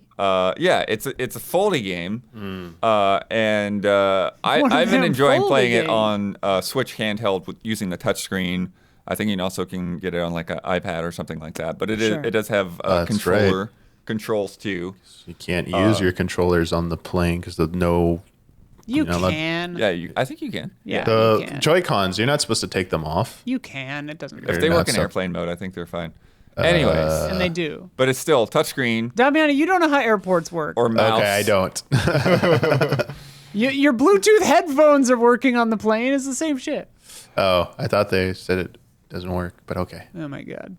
Anyways, so we've got the trailer running, so hopefully you get somewhat of idea of how this works. So basically, it's this really cute, like watercolor style game where you've got a girl named Paige Cute. With or without the eye? with the eye, Okay. and you direct her down these paths. But basically, the whole thing is on a piece of paper. Every little room you're in is on a piece of paper. And then there's also stuff on the back side of that piece of paper. Yeah. And so you can fold it down or sideways or corner to corner or whatever to essentially help find the paths through these levels and get her to where she's going. And there's all kinds of different little devices and things that go into that. There are like little movable platforms that you can get her on and move across. Sometimes you kind of have the very typical push a big rock around. It's like, okay, well, how do I get around the rock to get it out of my path? There are these interesting little, whether you call them like dice or dominoes or whatever, but they're like these blocks that you have to match them for them to materialize. Okay. So basically, like once you match like one with 2 holes on it to another one with 2 holes on it, put them next to each other, and then they become solid and you can walk across them, and that kind of thing. And it's really cool concept. It is much more difficult than I expected it to be. Oh, that's good, actually. Yeah. That's good to hear. Because I was, like I said, I was like, oh, I'll just play this on the plane or whatever. And after like a little bit, I'm like, I think I'm going to save this for when I go home. And like I'm not cramped in with my body all tensed up. That's nice to hear from you, actually, because like when I first saw the trailer, I expected it to be like Monument Valley or one of those where it's like less about brain scratching puzzles and more about just kind of traversal and like, you know, nothing's like hard really. Yeah, it has been really tricky for me to like find the like right path, and like a lot of times they're like, nope. How how I thought I've looked at everything. Like how have I not gotten the same? Is it all just trial and error, or do you actually have to like think things through? You have to think things through, I think, because a lot of the times there will be sort of like multiple steps. Okay. So it's not just like, oh, do this and then Do you're all the through the things, room. and It's there like, you no, go. it's Yeah, you have yeah. to do this and then move this over here and then Okay. pull this back and then pull the other side up. The other thing too that I think really makes a big difference is that it's essentially analog. So, like, you can pull that corner up a little bit, or you can pull it all the way up. The only thing that really stops it will be where you're standing. You can't Okay. fold past where you're standing. Sure. And there's certain other objects where it's like, nope, that's got to be above, and then you can move it down or whatever, stuff Okay. like that. And then it just kind of, it introduces other little things. Like there's some platforms that will kind of like rotate like this, and so you stand on it and then rotate to the other side. Okay. There are some like hidden collectibles. So like if you look at the back, sometimes you'll see like a little origami, and so that's kind of like the challenge route is like, okay, figure out how to get to the origami. Oh, and then you have to. Seeing it's not enough. You have to get to it. Yeah. Oh, that's she has cute. to I actually like get that. to it. Okay. So it's like, okay, there's an alternate path that's a little bit harder to figure out to get to the origami. Ooh, I like stuff like that. Yeah. I like puzzle games where it's like here's the like quote unquote easier solution, but then like the real solution. or Yeah. the tough solution. It's not necessarily a real solution. It's just like, this is a side path. Sure. Okay. That's okay, a little bit okay. harder to figure out. Noich. And if if you can't figure it out, then you can just keep going. Mm-hmm. The other one I played is Stitch, which you saw in that Nintendo Direct, the Nintendo Indie Direct a little bit ago. And this one is a little bit more like a little softer on the brain. Okay. It's similar. Oh, this one, yeah, it's yeah. similar to Picross. The cross stitch one. Yeah, to where it's like, yeah, you've got like these hoops of stitching, and you have like numbers to fill in the different colors of stitches. A little bit like Sudoku almost. Yeah, there's a little bit of Sudoku, a little bit of Picross there, Yeah. because it's like once you're done, you've like formed a full picture of something, like a car or a penguin or And it's cute. or an animal, and it is cute. And kind of the way that they all work is Martin Luther King in there. That's everything is on like it has to be like a squarish or a rectangle-ish kind of thing. So it's like either a straight line of blocks that are touching, or like a 3x3 or a 2x2. Like you can never do anything where it's like a T shape or an L shape or something like okay. that. And so it's usually not that hard. But once in a while you'll get into these situations where it's like, oh wait, like that's not going to work because this one doesn't connect that way. So you kind of end up having to figure out like redo the whole thing, because it's like, oh okay, I expected this, but it kind of flipped the pattern on me or something. Okay. It's another one that actually is really good with the touchscreen, because sometimes the way that they're arranged, that you can just go zip, zip, zip, zip, zip, zip. You can kind of see it right there when you're doing That's it. fun.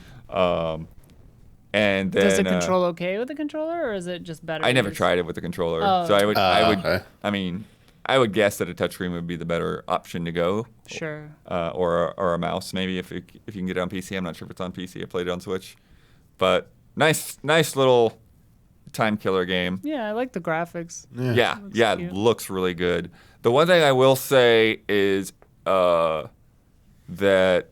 you might be better off muting it now and then. Oh no. Because I did find like some of the music, the like little background music, to like, okay, after a couple of puzzles, I'm just hearing the same song looping, and like, okay, let me.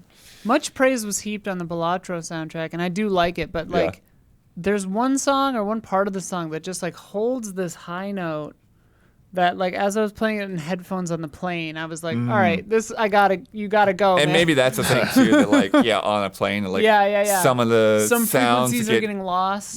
pulled Yeah, out by the yeah, giant yeah. jet engines and stuff. But yeah, what do you think, Damiani? Any? Yeah, the Stitch looked always cool. I know it came out a while ago, like on Apple Yeah, a Arcade few or weeks. something. Oh yeah, that too. Yeah, That but I doesn't mean, count. it's all right. But I was to say, it's like nice to set those games free on like other platforms. So yeah, it just seemed like a simple, fun game you could just like kill time with. What did you but- play on the plane, Damiani? Oh, I watch stuff. I don't like playing games on planes okay. because like they're never like smooth enough, and like I don't like any kind of like movement when I'm holding something. Like it just frustrates me. So I usually just listen to like music during like takeoff, and then once like they let you like use the recliner or anything, they always have like those phone holders. I'll like just watch some of the movies I downloaded ahead of time. Like I watched part of Amadeus on the way back, and then on the way there, watched Dune Not 2. what I expected. And Dune 2. I watched Dune Dune 2. 2 on the way out. Yeah, the way Amadeus to and LA. Dune 2, Yeah. Well, I hadn't seen Amadeus in forever, and it was like the director's cut or something. So I'm like, I haven't seen actually this in a a prequel to million Dune. years. I bet it is. Yeah. Is that like only like 1,000 or 1,200 years? I forget what it 10,000 is. years, I think. 10,000. Yeah. Sorry, 10,000. Something like that. Forgot a zero in there. Always do that. I will say, I think for me, when it comes to playing stuff on the plane, I don't like stuff where, like a Hellblade, like stuff where like I would No. want to be like really immersed. Lorelai the Laser Eyes made me feel nauseated on the plane. I got yeah, that's motion right, you sick said like that. instantly, and I was like, okay, not Yeah. doing that, I guess. But I Which think is weird. things that are simpler like Stitch, I think was really great for the plane. And then something that I've just already put a lot of time into, and I'm not doing like the story parts. Right. Like I was cool playing a lot of Tears of the Kingdom on the planes because I was just in explore mode. Mm-hmm. So like, all right, I'm not gonna do any of the big dungeons or any of that stuff right now. I'm just I played gonna Animal go Well. wander around. I played Animal Well on the plane a good amount. Yeah, 2D stuff Elatro, can work a little better. obviously. Yeah. Yeah. The last time I flew, it was ridiculous. I had Oh, this because you I had had- the Steam Deck and the Switch. I had the Steam Deck, the Switch, the PlayStation Portal, and my Remarkable 2. So I had to take out 4 things from my bag. Didn't bring a laptop, but had a lot of stuff in my bag Yeah. I had to take out. The other dumb thing that I do is like, I'll load up my Switch and my laptop with a bunch of games when I travel and then not play them. Oh, not play a single one. Oh, of course. Oh, no. I No, no. downloaded all kinds of stuff, including Belatro to my laptop. Didn't load a single thing Hmm. on my laptop while I was there because it's like either I was out at a dinner or something, Right. or I was Passed out. working and emailing. Yeah. So yeah. Or swimming in vodka. Swimming in vodka with your synchronized vodka swimming team, yeah. Taking pictures of interesting walls. Yeah, I was. Speaking of which, I didn't take a picture of it, but my hotel Great was walls. right next to the ghetto wall for the Warsaw ghetto. Oh shit. And I did take a Okay. picture, but we don't need to pull it up of the tenements that were like right out my Oh. hotel window.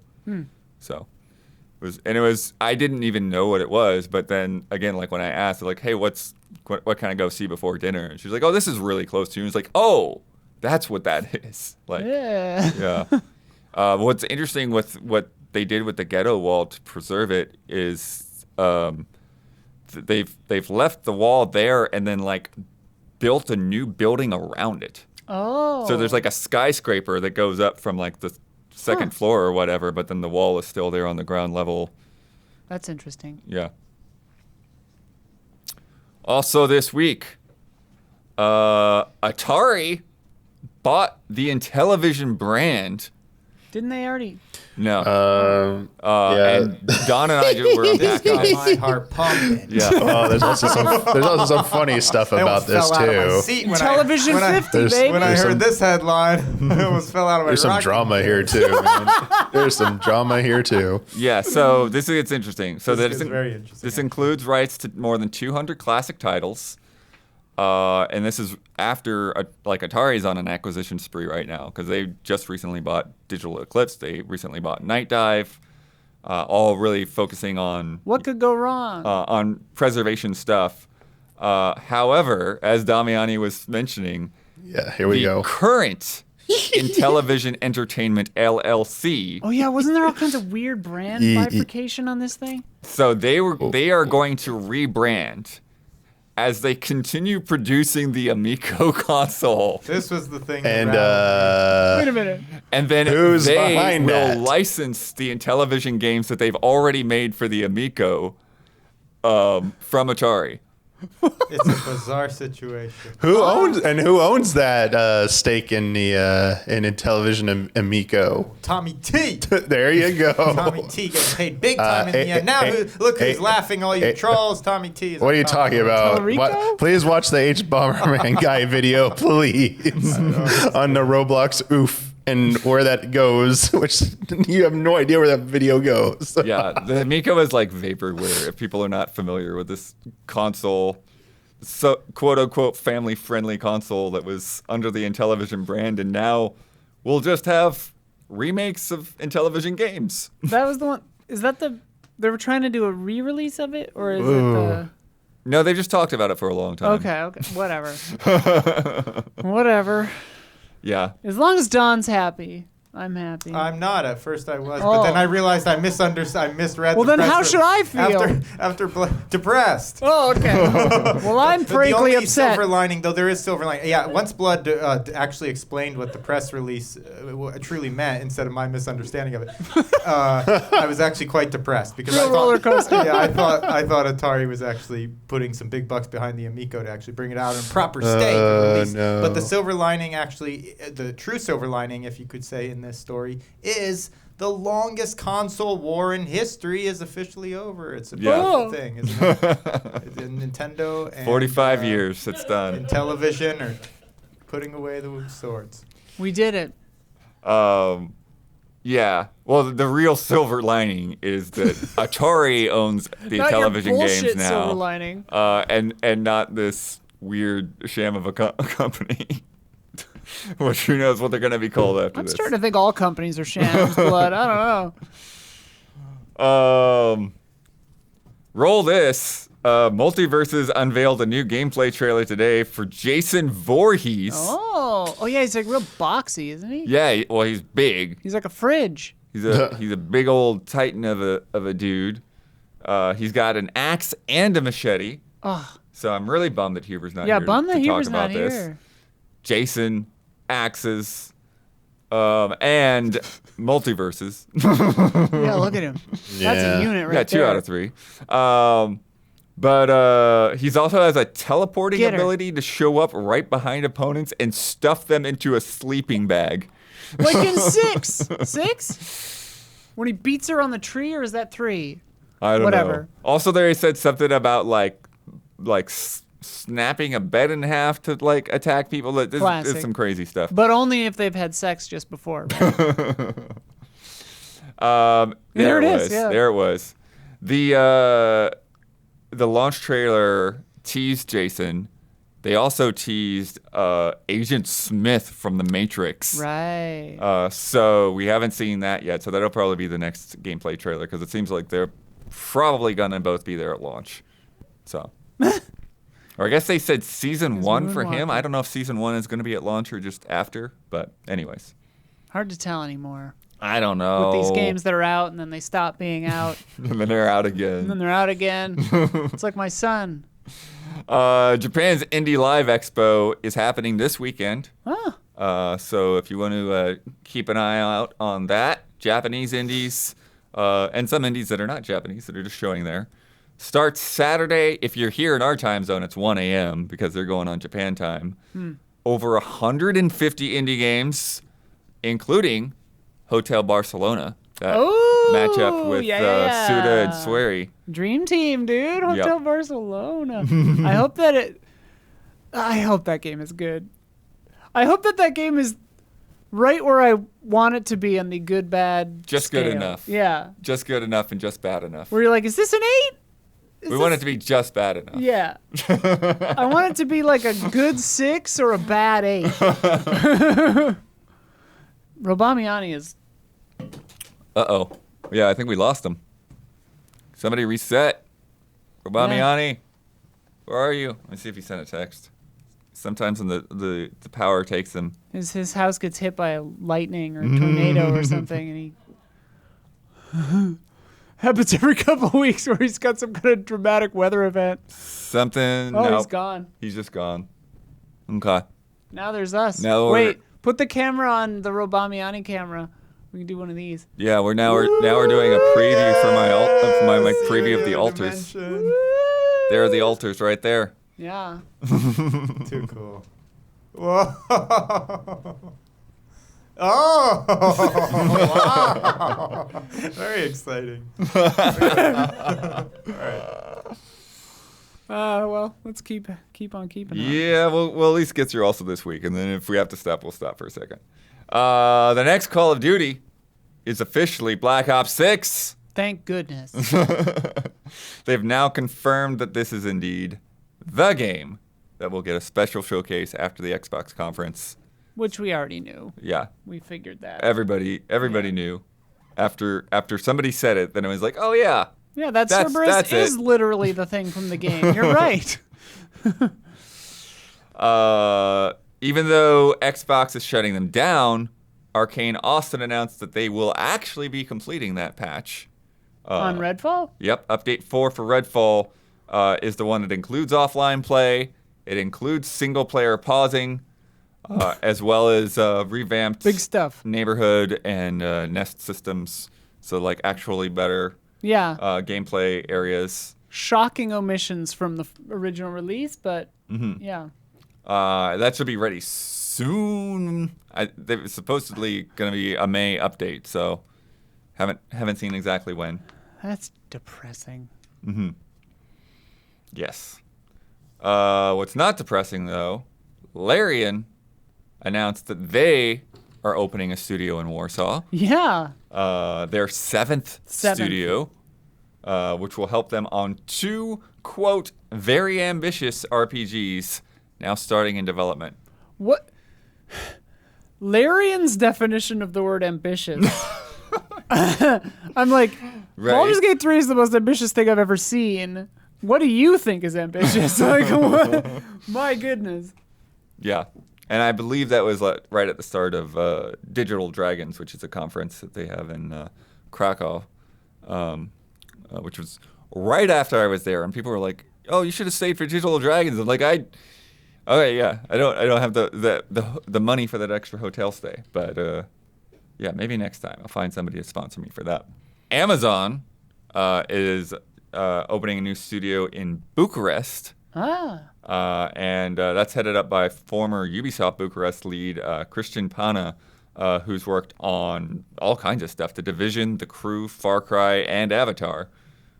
So nice. Not sure what Amazon's got cooking over there. They've been doing a lot of MMO stuff. Yeah. Seems to be the wheelhouse that they prefer to be in, but we shall see. New studio there. And then Damiani, Kingdom Hearts, finally coming to Steam, June 13th. Been 84 years. But yep, here we go. I mean, Square Enix saying we're coming to everything. The big platforms, no more Epic exclusivity for Kingdom Hearts. So I think this is a good sign. It's showing that they there's potential for some of those maybe Remake Part 3 is not as locked up by Sony as people think. We'll see. I mean, there's hope. Maybe it could come to Steam day one as well. We'll have to see. But yeah, I mean, this is great. I think he's actually going to have a big. I think it's going to have a big day when it comes. Like that day is going to be big for it. I think it's going to have good sales on Steam. I think a lot of people have been waiting for it to be on Steam.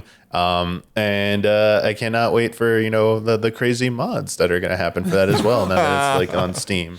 Yeah, I think it is the start of good things, hopefully, for, revving up. Like, I hope this is like a sign that, like, Kingdom Hearts 4 new trailer is, like, right around the corner as well. Yeah. Like, they're doing this at this time. Yeah. On that trilogy. Yep. I'm like, so is there going to be a new trailer? What's going on? So you brought up these mods. What mod do you want, Damiani? Oh, you brought it up. I mean, you could just put maybe you could put like Star Wars characters and Marvel start replacing things. Like, I don't know how crazy you get, like different outfits for Sora. I mean, bringing outfits on like maybe there's like a costume selector, so you can have like Sora's outfit from different games, and no matter which game you're playing. So like you have his 3 outfit in one or something. I don't know, like stuff like that. Different costumes for Donald and Goofy. I want a mod that makes every character Smee. You could do that. bringing the version of Sora from a different world to other worlds. So if you want to break that immersion, have some fun. Who knows what they're going to do? Gummy ship every level. Yeah, like quality of life enhancements possibly as well. Those are always good. Well, they can't quality of life that story. Oh. Oh. We'll just have a mod that like puts the YouTube video in there to explain it to you. Just explains it in like little pop-ups of like what this actually means is this. It's time coded for every time you get to a dialogue box. So there we go. This is the thing that explains it. Got it. All right, it's time for Love and Respect.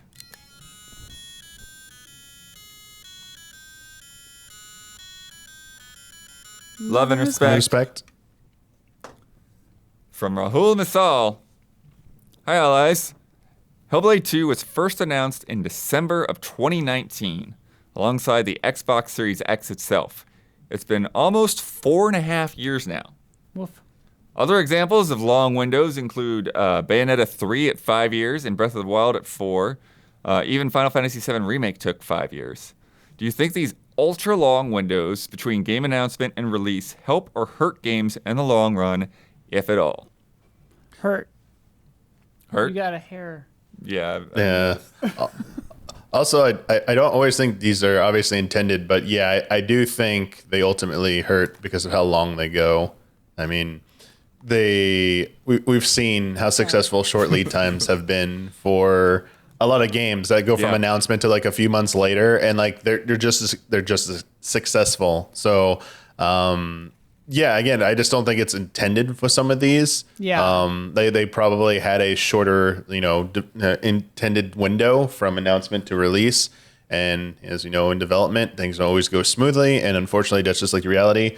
It's not good. Also, like, there have been way longer development windows in the past. I mean, there are games with notoriously long development histories. I think it's becoming a little bit more of the norm, and it's less about necessarily development trouble so much as like it's just the workflow that games just take longer to make. So I still think even with that, it's still wiser to probably wait until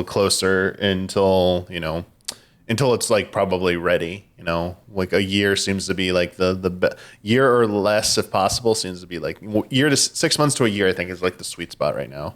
Yeah. I mean, I think game dev times are going to just be however long they are, but yeah, just to stop announcing them. So we need to stop the Metroid Prime 4 title screen drop 800 years before the game. Well, I think in that case, or Perfect Dark, that game was actually in the works, and then they thought it was scrapped. Closer, Now they have a whole other situation. Well, with Hellblade 2, didn't they just confirm that when they showed it off at the Game Awards, there was like it was a trailer. They had like nothing else really done. Yeah, so that might have been there are reasons, a mistake. Well, but obviously there are sometimes reasons to do that, like to appease the shareholders, or and we've seen in gaming like people get a little skittish if they don't know what your company is working on, so you do have to kind of say like, no, we got something. But there's a difference between like, okay, Crystal Dynamics is working on Tomb Raider, and we're going to show a trailer for this at the Game Awards. Yeah. Like I think like your Cyberpunk is maybe the most, one of the more egregious examples of this, but it's just like, announce it in your shareholder meeting, sure. Don't put it in E3. Right. Well, yeah. Cyberpunk had a whole thing where like they had basically a conference for announcing that they secured the license. Right. And it's like, don't do that. Don't do that. Like, tell your shareholders, sure, but don't tell the consumer. Yeah. Yeah. It's interesting because like realistically, Hellblade 2 is not drastically longer than other games being made right now. Like a lot of games are in that 4.5 year cycle. But I think like. But what you're saying is yeah, we knew about it before that started. Right. And also, I think specifically for a game like Hellblade, it does the game a disservice because, people come out and they say, like, oh, it's only 5 hours long, it's only 8 hours long, but they've been working on it for 12 years, 5, 6 years, and like, it just leans toward this kind of negative spin on the press for the game, and I just think it's not doing any favors. Yeah.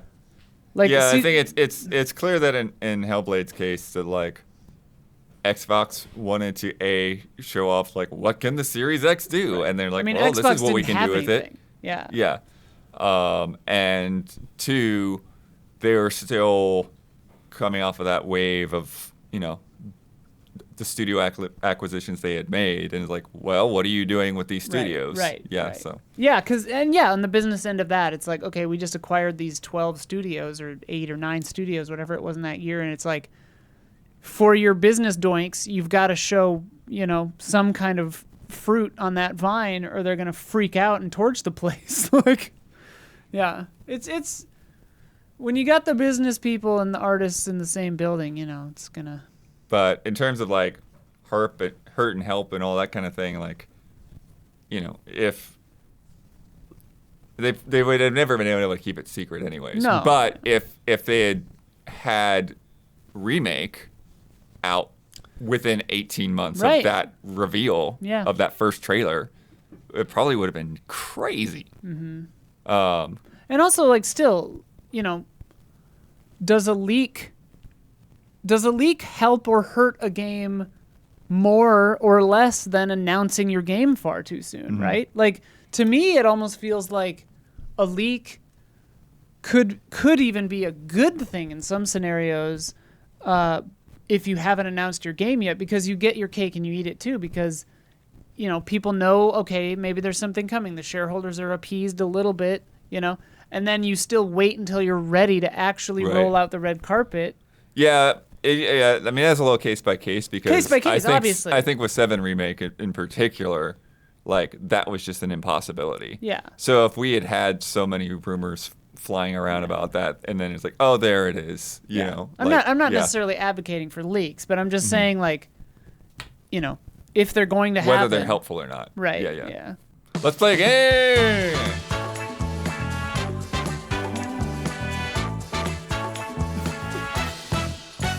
From Hikar W. What's up, allies? Sorry I'm a little late, but it is horse racing season again. Which means done. It is time for the 3rd annual installment of everyone's favorite podcast game, Kentucky Derby or RPG Skill Tree. Yeah. Oh, I'm good at this. All right, Don, I also love Halo you. ship names. Yeah, the Halo ship names one is really I good. love that. This time I chose horses from the list of winners of the Belmont Stakes, Okay. the 3rd leg of the Triple Crown. It's coming up. The panel will have to say if they think what I read is one of these victorious racehorses or a branch or ability from a video game skill tree. So past winners. Yeah. Okay. I've got all those memorized, so it should be fine. Number 1, essential quality. It's a horse, right? Essential. Wait, are there quality. boths? Is both an option, or is it always either or? I would guess both is an option. I don't know for sure if it is. I'm gonna say it's not a horse. I don't know. Oh, damn it! Now I've Then lost I all will. confidence. Then I will go for I horse. could be wrong with this one. Damiani's going to guess. That is a horse. Dang it! This is just like 2024 to me. One of my worst horse racing seasons ever this year. That I'm is so a sorry for you. 2021 winner. I'm in a big hole. 2021. Sorry, What's going on our down here? headphones are I'm getting Oh, half Damiani. Mine got weird too. Empire Maker. That's a horse. That's a horse or both. Then I'll go RPG. That is a horse. Woo! All right. Horses all the way down. Definitely sounded like a horse at least. Yeah. 2003. Oh, Ooh. jeez. Yeah, fairly recent. Can't touch this. RPG. Yeah, I'm gonna say RPG. For sure an RPG. It might be a both, but RPG I'd say. And you can throw out if you have any idea what the RPG might be on these, but Oh. Are they RPGs only or just video games? they're just video games. Actually. All video games. Yeah, Okay, that's tricky. yeah. Most of them are RPGs, I would say. Yeah. Can't touch Cyberpunk this. 2077. Oh, sure. Take less damage when performing a dodge. Built different. That Horse? It's got to be a horse. I feel like I've seen that in a game, like Fallout or something. But yeah, could be a both. I'll say game. I'm gonna say game 2. I'll say horse. Dang it! That is also Cyberpunk. Oh, I was gonna say, Yeah. like, Yes. I've seen that in a Back skill on tree top. before. Go and go. Horse. Game. What? Horse. They all sound like horses Everyone's and betting games, you know? That's why this is tough. That is a horse. That is 1990. Yes, flawless Yeah. run. Wow. Such a 90s horse name. Easy goer. RPG? It feels like it's definitely a horse, but it could be a reference to the Goers from 10. Oh yeah, I'm gonna go 10. I'll say horse. That is a horse. Dang it! 1989. Such an 80s horse name. Fortune Finder. That's a game. Game. And a horse, probably. But I think that's in... Game? Is that Fallout? Something? Fallout New Vegas. Game. Yeah! Oh, wow. I was like, that Nice. feels like a Fallout. Thunder Gulch. Horse. RPG. Oh, I'm not sure. That- RPG? It could be a horse or it's like a skill in like Helldivers or something. I'll say horse. That's a horse. 95. Booyah. Such a 90s horse name. Sword Dancer.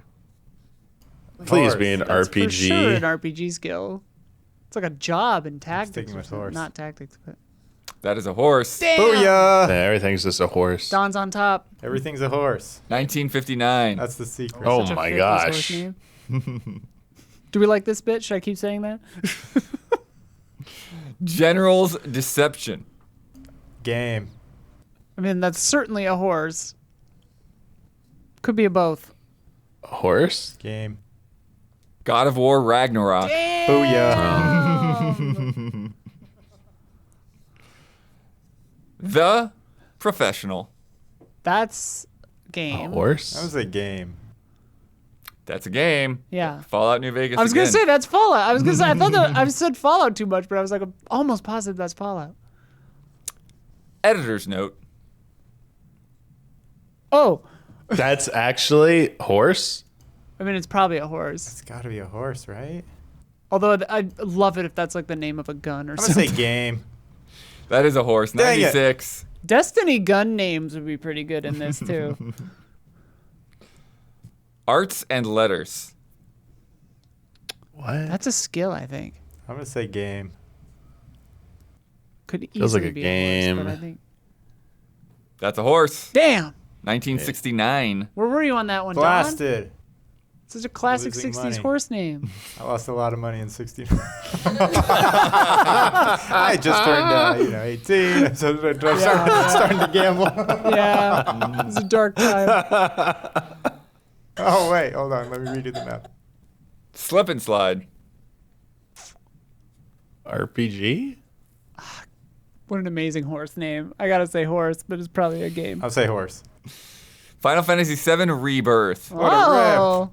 Where were you, Damiani? I said game. You said a game. Well, then you're on the right answer. Good job. Terminal Velocity. Both. Developer? Yeah. I mean, I've seen that in games. That's a mod in Warframe. But it's probably I a horse, too. mean, I feel like it's both. Yeah, for I this know. one. It does Yeah. feel like This both. feels like Feels this like is the it has both to be one. both. This feels like the both one. Even if Yeah. they just say horse, it's both. I think this is the both. It's both. Cyberpunk 2077. Oh, what a Okay. rip. Yeah. There has to There- have been a horse. I'm sure oh, there wait, was, it's not but it winner. wasn't a winner, That's true. yeah. I forgot about Right. that. It's a filthy loser horse. Rags to Riches. That's a horse. That's a horse. And an ability. 100% a horse. I think that's a Fallout ability also. I don't know if they Is it? won though. That could be No. the thing. It has to be the winner, but that was I a don't think horse. That's a winner. That's a horse. It was a horse, but I don't know if it won. Yeah. It was a horse, but I don't know if it won. Yeah. Winner in 2007. What a Okay, there you go. What an aughts horse name.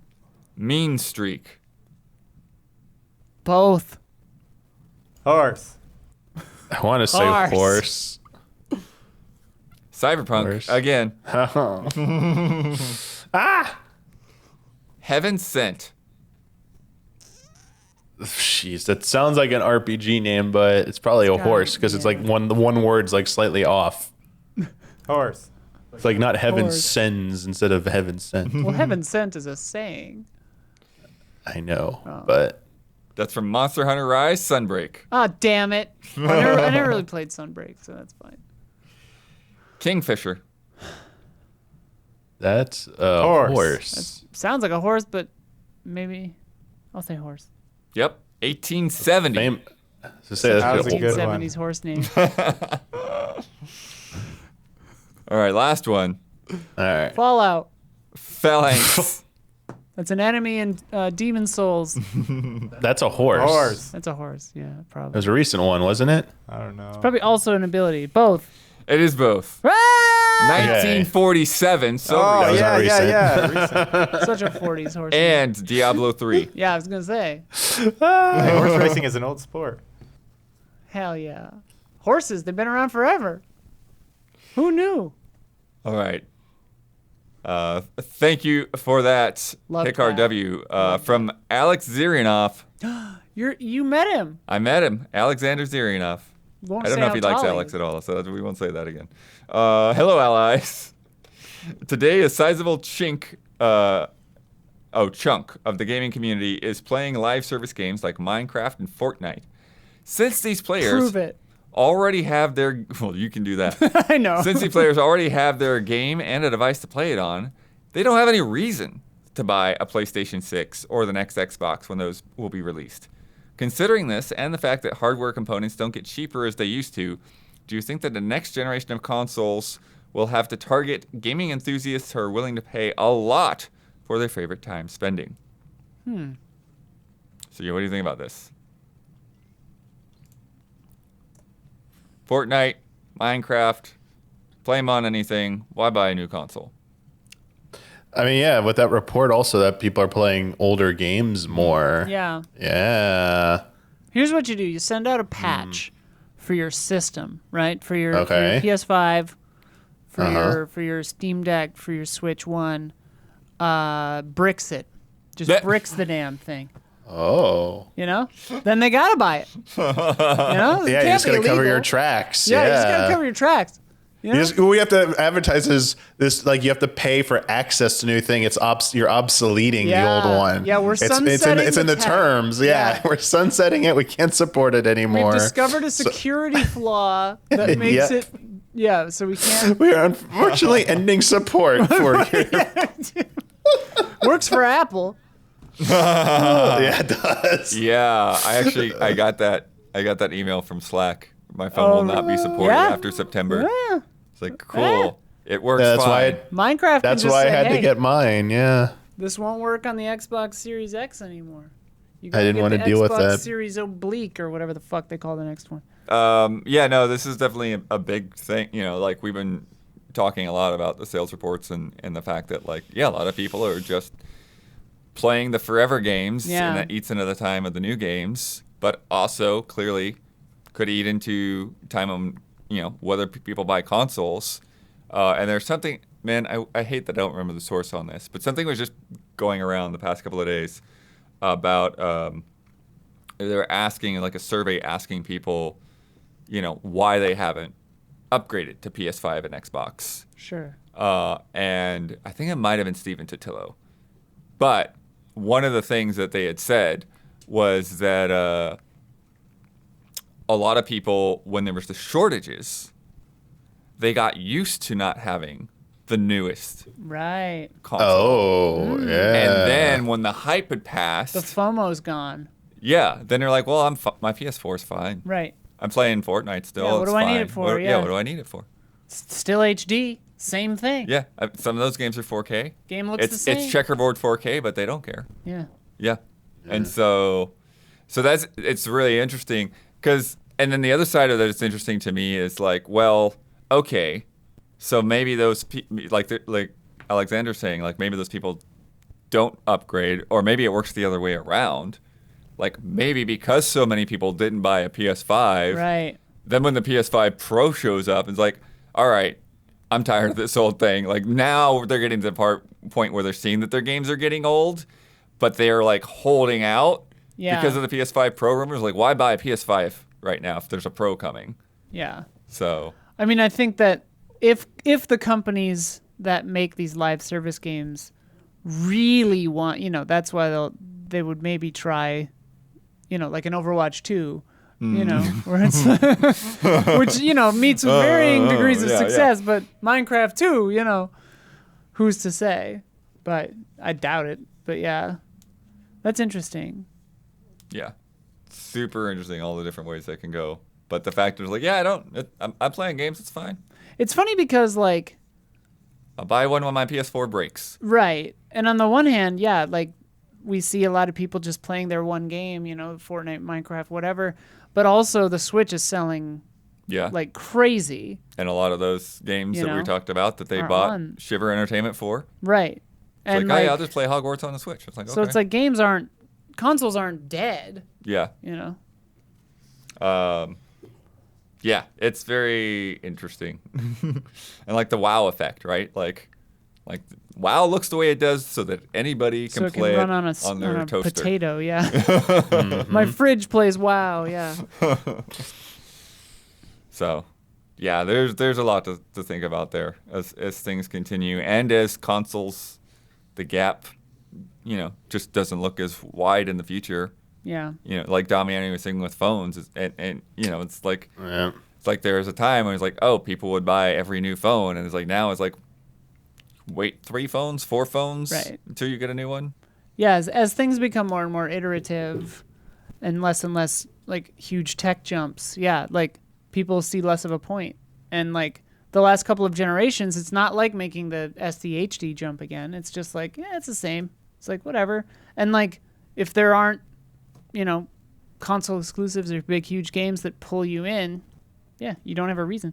Yeah, and not only the forever games, but the fact that like just a lot of the best games are, not necessarily even trying to push the visual boundary. Right. Yeah. It's like how many games have we talked about this year that are like on the top of people's lists and like, yeah, that'll play on anything. Right. Lorelei, Crow what Country. do you need 4K for Lorelei for? Yeah. Like, Lorelei and the Laser Eyes rips, by the way. yeah. And rules. Yeah. So. A lot of math.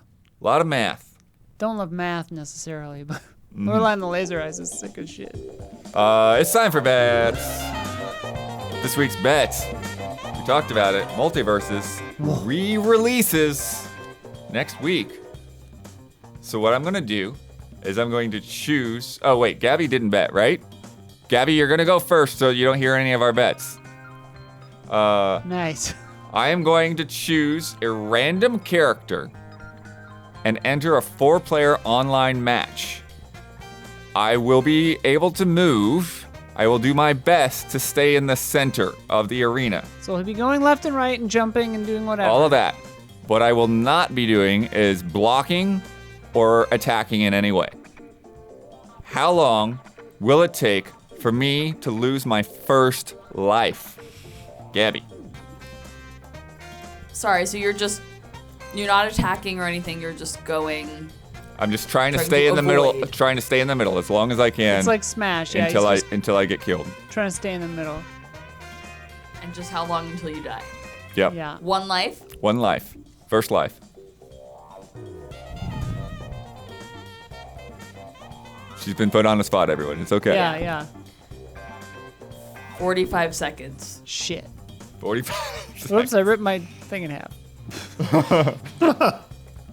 That's for the optimistic rat. Isla, wet hummingbird. I said 42 seconds. 42. Daniel? Well, you're under. So I'm under, That's yeah. good. Damiani, Pompous Cocker Spaniel. I picked 30 seconds. 30. Boxed in. Dawn. Fashionable Manatee. 28, he said. 28. Oh, everyone's going. Everyone's boxing each other in by like 3 seconds. And I am at 48. Oh, God damn I was it. going to do 48. Wow. So Gabby has the high. Wait, no, you. No, I have the high. Yeah, Blood has the high. No, didn't she say? She said 45. Oh, 45. Yeah.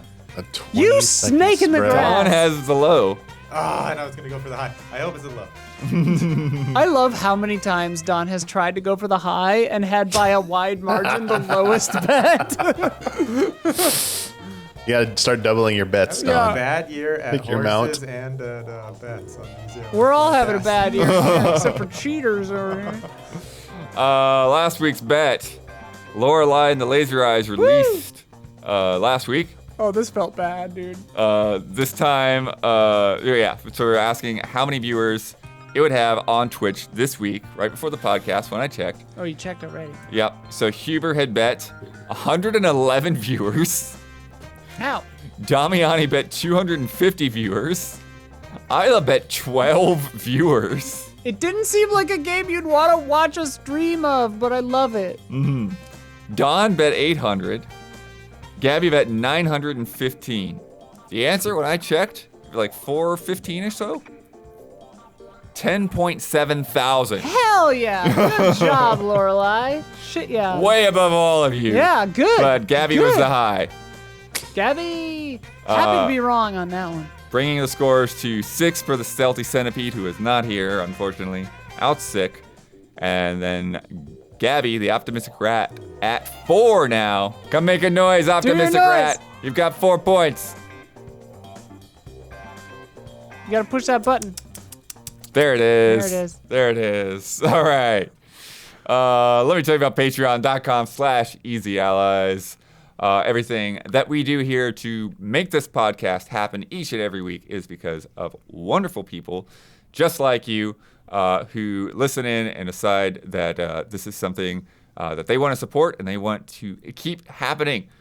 So if you want to support us, you can give a PayPal donation and the little link that's in the YouTube description or on our Twitch page, or you can sub on Twitch, or you can become a patron, which is the most effective way to support us. You can also advertise. We got those sponsors. Yeah. You got something you want to sponsor? Get a hold of us. We'll talk to you about all of that good stuff. Heck yeah. We'll figure that out. But if you become a patron at $5, you get this podcast 2 days early. You get it ad free. You get 2 bonus Love and Respect questions. You get to submit to Love and Respect, and you get in our official Discord where you can vote in the top 10s and all that good stuff. I think I'm going to have that next week because the week after that's going to be Summer Game Fest craziness. Yeah. So probably going to have that top 10 on there next week along with the sales. $10, you get to join our contributor tier. So you'll be able to vote on Stream Team, which is going to be this coming Tuesday. And then $25 and up, all our producers and our top producers, our platinum producers, get a shout out on this podcast each and every week. And this month's shout outs go to Javawebs, Elthanis, and Forever Ender. Shout out. Shout out. All right, let's talk about some videos. Dawn, after much production, many late nights shooting, Jaws, Yeah. Blood, and Chum. It's good stuff. Yeah.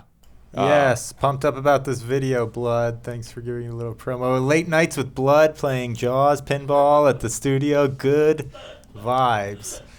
But a shout out to Stern for hooking us up with the table and letting us check it out, have it in studio. You know, it was a real treat for me. I haven't gotten a chance like that before to just have a control over a pinball table where I could film it and kind of have my way with it, as it were. It feels right to have a pinball not table so in the easy. studio. You know? Yeah. It does feel right. But it's not so easy to do. So it's a lot of fun. And it was also fun to just come up with a video like that. That was fun. Like a different way to feature. You know, it's like, how can we show like some of the gameplay and fun of a pinball table? It's not so easy to do sometimes, you know. So it's fun to kind of try to do it in a unique way and stuff Beautifully like that. shot. Don pulled the glass out of there so you could Yeah. get nice, clean shots of everything without the glare. Did the ball ever fly out with no glass. Fully out? I don't think I saw it fully out. Did Yeah. you? No, I never saw it go That's fully out. Yeah, it stayed in. It'll hop a little bit now and then, but yeah. Yeah, it's pinball for you. Yeah. So yeah, check that out. Don also did an interview with the guys over there about the table. Yeah, shout out to Zach Sharp for spending the time to do an interview on that, and John Wick having us out over there. I had a You lot met of fun. John I had a lot of fun doing it. Shout out to John Wick. Shout out to John Wick. Also, depending on when you see this, you may or may not be able to watch these other things right now. But keep an eye out for previews on The Altars and Frostpunk 2, which is why I went to Warsaw. And I sat down and talked to Heber about them. Don put those videos together as well. And then Damiani and Isla put together a Shiver Yourself live this Yeah. last group stream. A group effort. Yeah, we had a little boss fight round there. Yeah. Pretty nice. Final bosses. And then in 2 weeks, as we mentioned, Summer Game Fest. Insane. Yeah. Creeping up. So because Summer Game Fest, the showcase is on a Friday, the podcast will be after the showcase. So there's going to be Summer Game Fest, then Day of the Devs, then Volvy's birthday party, we just found out about today. Yeah. And then we'll have a little bit of a lunch break, and we'll have the podcast when Kyle gets here. Uh-oh. Who? Oh. And then the day before that, I'm going to have like a little pre-Summer Game Fest hangout with just some folks that are going to be here in town early. So talking to some folks from IGN and from some other places. Is this televised or are you just bragging? No, Is this a it's stream? going to be a stream. Oh, so okay, remember, okay. if you remember before the Game Awards when Cam Hawkins and Yeah, Charlie yeah. came in, so those guys are coming back, and Yeah. I'm bringing in some other Sick. people. That was fun. If we're lucky, you may get to see the man who has the first animal well tattoo in the world. How can I'm they know hoping that he'll for be sure? here. Got it? During the lunch break between the Altars and Frostpunk 2 In Warsaw. in Warsaw. Cool. It's good stuff. I have a friend who gets like a tattoo every time he travels. Nice. Yeah. It's tricky though because you got to find the scheduling with the good guys. And the skin I've never gotten a space. tattoo, but that's what they tell me. I just have two. Also, after the podcast, then there's like 3 days that we're going to be going out Wall to wall. and playing games. And so we'll have those late night impressions. It's going to be weird. The schedule's weird. So they're going to be very late night, especially Sunday. So Sunday is probably going to be like a shorter late and then go home. And then we'll follow up on Monday and try to pack it all in there Monday night. Yeah. But good stuff. Now, Gabby, get back up on that mic because that you get to mic. shout out anything or anyone that's on your mind. You get a final word, and you get to sign off with your trademark sign off. My thing I want to add is that layoffs are all over the gaff because my dear friend Marissa, who works in the toy industry, she didn't get laid off, thank God, but there were huge layoffs at her work as well. Oh, shit. Wow. So it's far-reaching. I want to shout out We got to put a windscreen on Survivor. I'm watching it for the first time and it's amazing. Season 46. And then my sign off. Yep. Okay.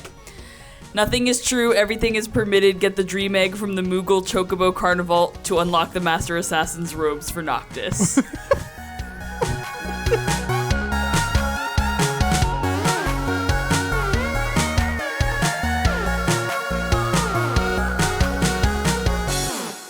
Tell us your lengths, everybody, in the comments.